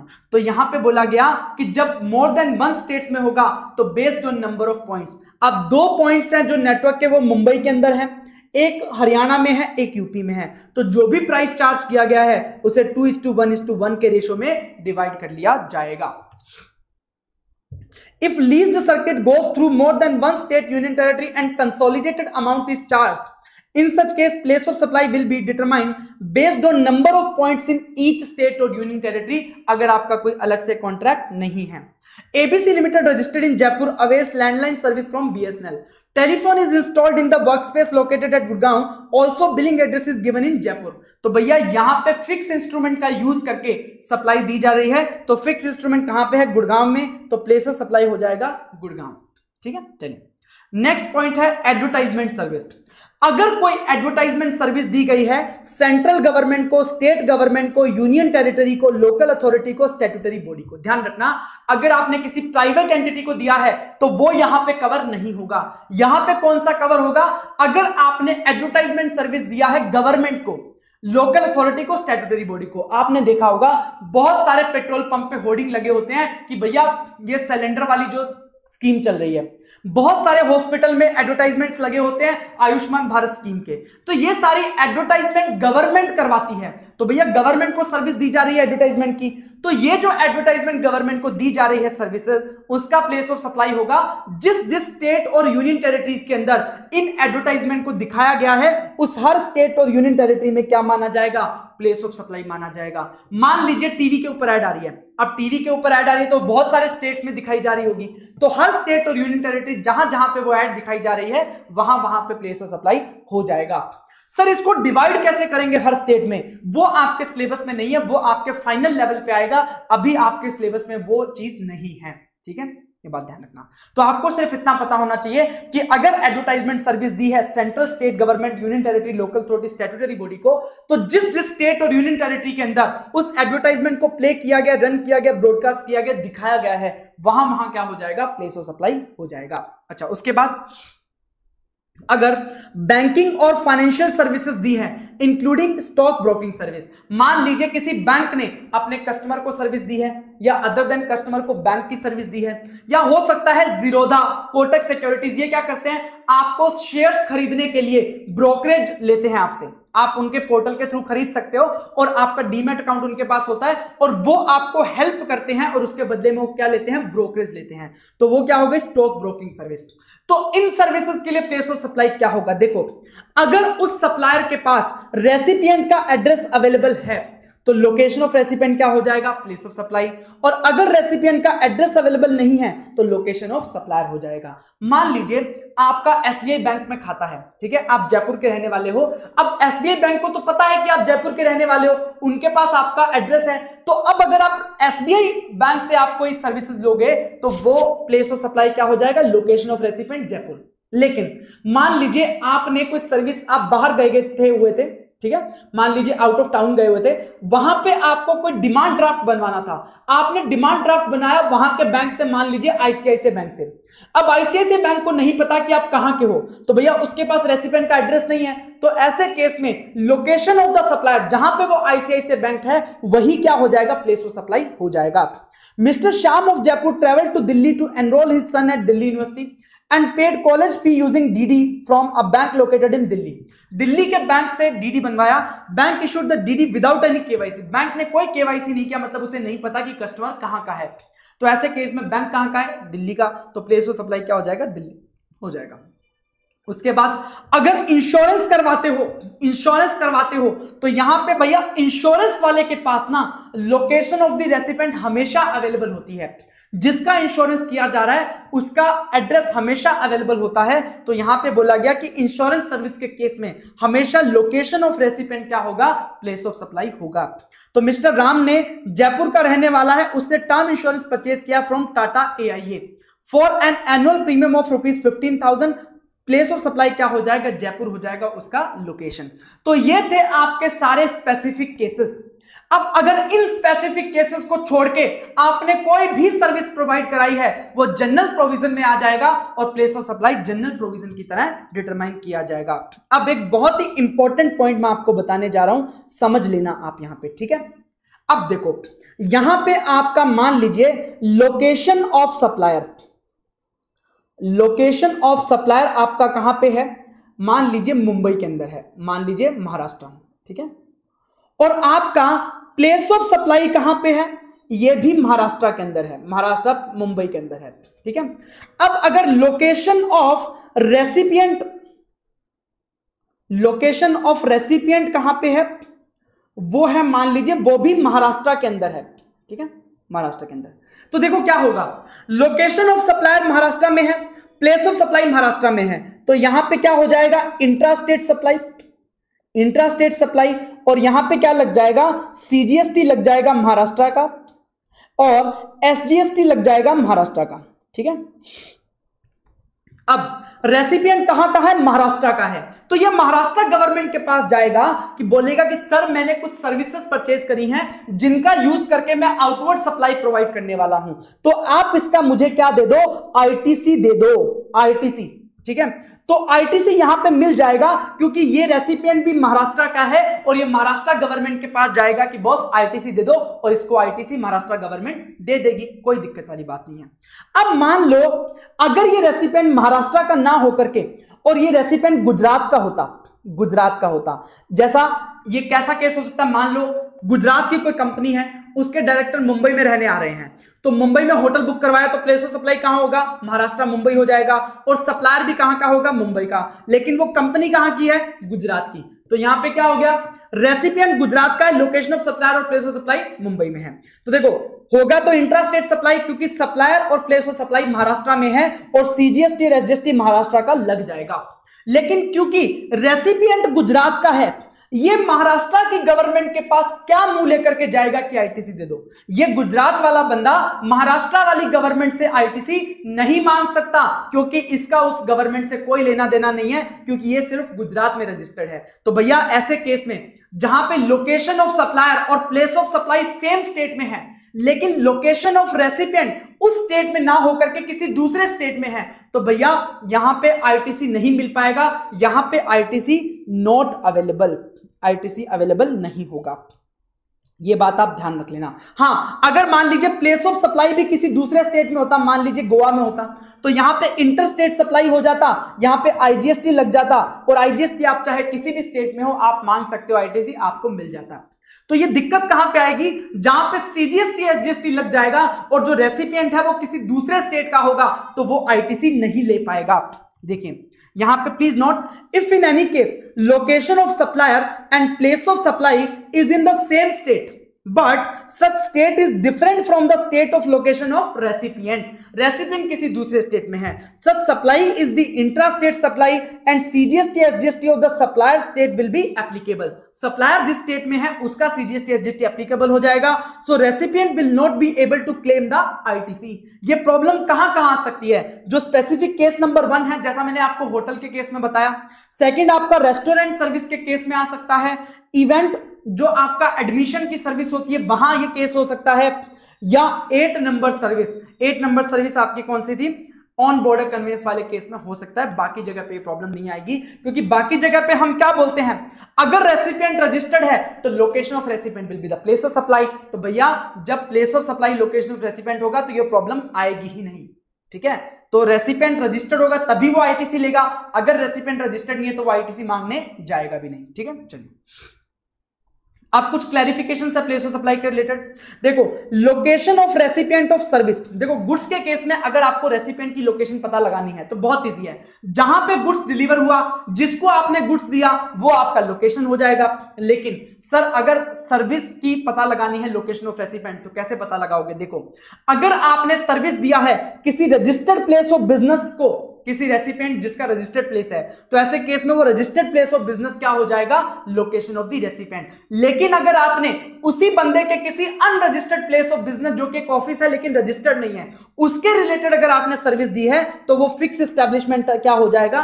Location of recipient of service. उसी तरीके से सप्लायर ऑफ सर्विस, ये कोई ज्यादा काम का पॉइंट नहीं है। अब एक बात बहुत इंपॉर्टेंट है, ये जो 2 पॉइंट आ गए थे देखना कि देखो नॉर्मली क्या होता है कि जब सप्लायर कोई सर्विसेज देता है, अगर वो किसी स्पेसिफिक केस में फॉल नहीं करती है तो उसके लिए क्या लगाते हैं? जनरल प्रोविजन लगाते हैं, ठीक है। और जनरल प्रोविजन में बोला गया है कि location of the recipient, location of the recipient क्या होगा? प्लेस ऑफ सप्लाई हो जाएगा। लोकेशन ऑफ रेसिपिएंट क्या हो जाएगा? प्लेस ऑफ सप्लाई हो जाएगा। अब क्या होता है, 3 केस हैं, एक तो ओआईडीआर सर्विस प्रोवाइडर, ठीक है, online information database access and retrieval service, उसके अलावा इलेक्ट्रॉनिक कॉमर्स ऑपरेटर के थ्रू जो सर्विस प्रोवाइड की गई है, और उसके अलावा ऑनलाइन मनी गेमिंग। अगर इन 3 लोगों को देखा जाए, ठीक है, इन तीनों के लिए यह कंपलसरी किया गया है कि जब ये इनवॉइस बनाएंगे, ये हम इनवॉइस चैप्टर में डिटेल पर डिस्कस करेंगे, कि जब ये इनवॉइस बनाएंगे तो वहां पे location of the recipient mention करना क्या है? मैंडेटरी है। वहां पे उसका स्टेट और पिन कोड मेंटेन करना मैंडेटरी है।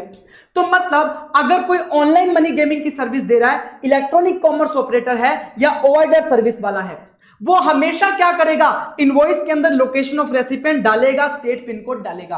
तो भैया ये वैसे भी स्पेसिफिक क्लॉज में तो फॉल नहीं करते, ये करते हैं जनरल प्रोविजन में, और जनरल प्रोविजन में फॉल करते हैं तो ऐसे केस में क्या होगा? Location of recipient will be the place of supply, और इनके पास लोकेशन ऑफ रेसिपिएंट अवेलेबल है तो location of recipient he place of supply होगा। ये क्या करते थे? होशियारी मारते थे ये लोग, लोकेशन ऑफ रेसिपिएंट लिखते नहीं थे इनवॉइस में। तो ये बार बार गवर्नमेंट के द्वारा बोला जा रहा है कि भैया लोकेशन ऑफ रेसिपिएंट आपके लिए लिखना कंपलसरी है, तो आपका लोकेशन ऑफ रेसिपिएंट क्या होगा? प्लेस ऑफ सप्लाई हो जाएगा। तो यहां पे in case of supply of online money gaming taxable services provided by ECO और OIDR service provider, name address of recipient along with pin code and state is always mentioned on the invoice by supplier. So as per general provision, location of recipient will be the place of supply. अच्छा, अब उसके बाद एक बहुत ही important circular advertisement sector वाला, यहां पे क्या बोलता है एडवर्टाइजमेंट के रिलेटेड। देखो मान लीजिए एक कोका कोला कंपनी है जिसको अपना एडवर्टाइजमेंट करवाना है, ये गए एबीसी एडवर्टाइजर के पास और उसे बोला कि भैया 50 लाख रुपए मैं तुम्हें दूंगा, तुम्हें क्या करना है, मरीन ड्राइव पे मेरे होर्डिंग्स लगाने हैं, होर्डिंग्स लगाने हैं 1 महीने के लिए। ठीक है, ठीक बात है। अब एबीसी एडवर्टाइजर के पास मरीन ड्राइव पे स्पेस नहीं था, मरीन ड्राइव पे होर्डिंग लगाने के लिए जगह चाहिए होगी ना, तो इसके पास जगह नहीं थी, तो ये गया एक टॉम होल्डिंग वाले के पास, टॉम होल्डिंग्स। इस टॉम होल्डिंग्स के पास मरीन ड्राइव पे क्या पड़ा है, स्पेस पड़ा है, मरीन ड्राइव पे स्पेस पड़ा है जहां पे होर्डिंग्स लगाए जा सकते हैं, होर्डिंग्स लगाए जा सकते हैं। तो एबीसी एडवर्टाइजर ने बोला कि भैया मुझे वो स्पेस चाहिए, आप मुझे स्पेस दे दो, उसके लिए मैं आपको 10 लाख रुपीस दूंगा। तो यहां पे 2 सर्विसेज दी जा रही हैं। सबसे पहले टॉम होल्डिंग ने एबीसी एडवर्टाइजर को राइट्स दिए हैं उस स्पेस को यूज करने का, rights for use of space, उस स्पेस को यूज करने का राइट दिया है। वो स्पेस क्या हो जाएगा, इमूवेबल प्रॉपर्टी, क्योंकि जहां पे होर्डिंग लगाया जाएगा, होर्डिंग एक जगह पे फिक्स किया जाएगा अर्थ के साथ, इसका मतलब वो इमूवेबल प्रॉपर्टी है और इमूवेबल प्रॉपर्टी के रिलेटेड राइट्स दिए गए हैं टॉम होल्डिंग के द्वारा एबीसी एडवर्टाइजर को। तो यहां पे क्या सर्विस दी गई है, इमूवेबल प्रॉपर्टी के रिलेटेड सर्विस दी गई है। तो यहां पे प्लेस ऑफ सप्लाई क्या होगा, जहां पे वो इमूवेबल प्रॉपर्टी लोकेटेड है, तो यहां पे मरीन ड्राइव पे क्या हो जाएगा, प्लेस ऑफ सप्लाई हो जाएगा। लेकिन दूसरी सर्विस दी है एबीसी एडवर्टाइजर ने कोका कोला को, तो यहां पे एबीसी एडवर्टाइजर ने सिर्फ स्पेस नहीं दिया है, एबीसी एडवर्टाइजर ने स्पेस के साथ साथ उस एडवर्टाइजमेंट को लगाने का पूरा जिम्मेदारी किसका है, एबीसी एडवर्टाइजर का है। तो क्या इसने सिर्फ इमूवेबल प्रॉपर्टी के रिलेटेड सर्विस दी है, नहीं बॉस, यहां पे उसने बंडल ऑफ सर्विस दी है, उसे बोलते हैं एडवर्टाइजमेंट सर्विस। एडवर्टाइजमेंट सर्विस जब किसी प्राइवेट एंटिटी को दी जाती है तो वो किसी स्पेसिफिक केस में फॉल नहीं करता, तो ये जनरल प्रोविजन लग जाएगा और उसका प्लेस ऑफ सप्लाई हो जाएगा जहां पे लोकेशन ऑफ द रेसिपिएंट है। तो यहां पे जहां पे वेंडर हैज प्रोवाइडेड स्पेस और right to use the space, इसका मतलब उसने इमूवेबल प्रॉपर्टी प्रोवाइड कराई है, तो ऐसे केस में सर्विस क्या हो जाएगी, इमूवेबल प्रॉपर्टी रिलेटेड और प्लेस ऑफ सप्लाई हो जाएगा जहां पे वो प्रॉपर्टी लोकेटेड है। अब वेंडर अगर रिस्पॉन्सिबल है for displaying advertisement, not only जमीन बट पूरा डिस्प्ले एडवर्टाइजमेंट करना सब उसका किसका काम है, वेंडर का, तो ऐसे केस में vendor is responsible for display of advertisement, तो ऐसे केस में जनरल प्रोविजन लगेगा और place of supply general provision से डिटरमाइन किया जाएगा। उसके बाद एक लास्ट पॉइंट है सप्लाई इन टेरिटोरियल वाटर। ठीक है, अब क्या होता है, हमें चाहिए, आपको एक पहले बैकग्राउंड देता हूं इसका क्या सीन है। हमारा जो इंडिया कुछ इस तरीके से दिखता है आपको, यहां पे समुद्र है, यहां पे समुद्र है, तो ये जो इंडिया की धरती है इसे बोलते हैं लैंड मास, इसे बोलते हैं लैंड मास। ये जो धरती है ये तो हमारा इंडिया है ही है, इसको हिस्सों में डिवाइड किया गया है भैया, गुजरात, महाराष्ट्र, गोवा, फिर केरला, ऐसे डिवाइड किया गया है। लेकिन इस कॉर्नर से 12 नॉटिकल माइल तक, 1 नॉटिकल माइल मतलब 1.85 किलोमीटर के अराउंड होता है, तो 12 नॉटिकल माइल तक मतलब इस जो तट है उस तट से 12 नॉटिकल माइल तक भी क्या कहलाएगा, इंडिया कहलाएगा। तो हमारा जो समुद्री किनारे होते हैं वहां से 12 नॉटिकल माइल तक जो समुद्र है, समुद्र की गहराई है और समुद्र के ऊपर का जो आसमान है वो भी पूरा क्या है, इंडिया है। तो अगर आपका कोई लोकेशन ऑफ सप्लायर इस 12 नॉटिकल माइल के अंदर है या कोई प्लेस ऑफ सप्लाई इस 12 नॉटिकल माइल के अंदर है तो उसे भी इंडिया के अंदर ही माना जाएगा। अब सुनो, अब इंडिया के अंदर अगर धरती पे होता तो भैया हम उसे स्टेट वाइज डिवाइड कर देते, लेकिन अब ये समुद्र में है, सी में है, तो भैया कैसे डिवाइड करें, तो यहां पे देखा जाएगा सी में जहां पे लोकेटेड है वहां से नियरेस्ट कोस्टल स्टेट कौन सा है, नियरेस्ट वाटर स्टेट कौन सा। मान लीजिए यहां से नियरेस्ट पड़ता है गुजरात 3 नॉटिकल माइल और महाराष्ट्र पड़ता है 5 नॉटिकल माइल, तो इसका मतलब गुजरात हम क्या मान लेंगे, लोकेशन ऑफ सप्लाई और प्लेस ऑफ सप्लाई मान लेंगे इस तरीके से। तो यहां पे बोला गया लोकेशन ऑफ सप्लाई और प्लेस ऑफ सप्लाई अगर टेरिटोरियल वाटर में है तो ये माना जाएगा कि वो नियरेस्ट कोस्टल स्टेट और यूनियन टेरिटरी में लोकेटेड है, जो सबसे पास वाला है, वहां पे इसका प्लेस ऑफ सप्लाई या लोकेशन ऑफ सप्लाई मान लिया जाएगा। ये बात समझ में आई, यहां पे आपका place of supply chapter complete होता है। अब इसके रिलेटेड एक चार्ट बताता हूं, चार्ट से समझाऊंगा और उसके बाद कौन से इंपॉर्टेंट पॉइंट्स है स्पेसिफिक केसेस में वो भी मैं आपको बताऊंगा। देखो प्लेस ऑफ सप्लाई चैप्टर में सबसे पहले क्या करना है, आपको देखना है कि आपने सप्लाई ऑफ गुड्स किया है या सर्विसेज किया है। ठीक है। अगर आपने गुड्स का सप्लाई किया है और अगर आपने गुड्स आउट ऑफ इंडिया से मंगवाया है, आउट ऑफ इंडिया भेजा है, तो उसमें लगता है सेक्शन 11। सेक्शन 11 के अकॉर्डिंग डिटरमाइन किया जाता है प्लेस ऑफ सप्लाई, और वो आपके सिलेबस में नहीं है। अगर आपने इंपोर्ट एक्सपोर्ट नहीं किया, पूरा डोमेस्टिक ट्रांजैक्शन किया है, इंडिया में ही खरीदा है, इंडिया में ही बेचा है, तो भैया सेक्शन 10 से पता किया जाएगा और सेक्शन 10 का यूज करके प्लेस ऑफ सप्लाई डिटरमाइन किया जाएगा। फिर आप देखोगे सप्लायर कहां का है और प्लेस ऑफ सप्लाई कहां है। अगर दोनों सेम स्टेट में हुए तो इंट्रा स्टेट सप्लाई होगा, और डिफरेंट स्टेट में हुए तो इंटर स्टेट सप्लाई होगा। इंट्रा स्टेट सप्लाई होगा तो सीजीएसटी एसजीएसटी लगेगा, इंटर स्टेट सप्लाई होगा तो आईजीएसटी लगेगा। उसके बाद अगर आपने सर्विसेज का सप्लाई किया है तो सबसे पहले आपको देखना है लोकेशन ऑफ सप्लायर और लोकेशन ऑफ रेसिपिएंट कहां पे है। अगर दोनों आउट ऑफ इंडिया है या दोनों में से एक भी आउट ऑफ इंडिया है तो सेक्शन 13 लगेगा, वो आपके सिलेबस में नहीं है। लेकिन अगर दोनों इंडिया में है तो सेक्शन 12 लगेगा। उसमें आपको सबसे पहले देखना है कि आपने कौन सी सर्विसेज प्रोवाइड कराई हैं, क्या वो सर्विस जो आपने प्रोवाइड कराई हैं क्या वो किसी स्पेसिफिक केस में फॉल करती हैं। अगर फॉल करती हैं तो प्लेस ऑफ सप्लाई उस स्पेसिफिक केस के अकॉर्डिंग डिटरमाइन किया जाएगा, अगर नहीं तो जनरल रूल लगाया जाएगा। अच्छा, अगर location of supplier and place of supply same state में होंगे तो intra state supply, different state में होंगे तो inter state supply. Intra state supply होगा तो CGST SGST, inter state supply होगा तो आईजीएसटी लग जाएगा। तो ये इस तरीके से पूरा प्लेस ऑफ सप्लाई चैप्टर को आप शॉर्ट में समझ सकते हो। अब मैं आपको बता दूं कौन कौन से पॉइंट आपके सबसे ज्यादा इंपॉर्टेंट है। इसका मतलब ये नहीं कि बाकी इंपॉर्टेंट नहीं है, ये सिर्फ मैं आपको बता रहा हूं ताकि आपको अगर एन मौके पे कुछ भी ना बचे तो भैया ये तो पॉइंट आपको करना ही है। ठीक है, मोस्ट इंपॉर्टेंट एक तो आपका इमूवेबल प्रॉपर्टी के रिलेटेड वाला जो पॉइंट है वो आपका मोस्ट इंपॉर्टेंट है। ठीक है, उसके बाद पॉइंट नंबर आपका 3 ट्रेनिंग एंड परफॉर्मेंस अप्रेजल वाला आपका मोस्ट इंपॉर्टेंट है। उसके बाद ऑर्गेनाइजिंग इवेंट एंड स्पॉन्सरशिप वाला जो पॉइंट है वो मोस्ट इंपोर्टेंट है, पॉइंट नंबर 5। उसके बाद आपका ट्रांसपोर्टेशन ऑफ गुड्स वाला पॉइंट जो है वो मोस्ट इंपोर्टेंट है, पॉइंट नंबर 6। उसके बाद आपका एडवर्टाइजमेंट सर्विसेज ये भी इंपॉर्टेंट है, बैंकिंग सर्विसेज ये भी इंपॉर्टेंट है, ये मोस्ट इंपॉर्टेंट है। बाकी थोड़े बहुत इंपॉर्टेंट है लेकिन उतना ज्यादा इंपॉर्टेंट नहीं है एज कंपेरेटिव। तो यहां पे आपका place of supply chapter complete होता है। अब किसी भी प्रकार की अगर कोई भी दिक्कत आती है तो please do let me know. किसी भी प्रकार का कोई डाउट है तो आप मुझे बता सकते हो, आपके पास मेरा नंबर अवेलेबल है, आप कोई भी डाउट पूछ सकते हो। किसी प्रकार की कोई समस्या भी आ रही हो तो please do let me know. Thank you so much, आज के लिए इतना ही।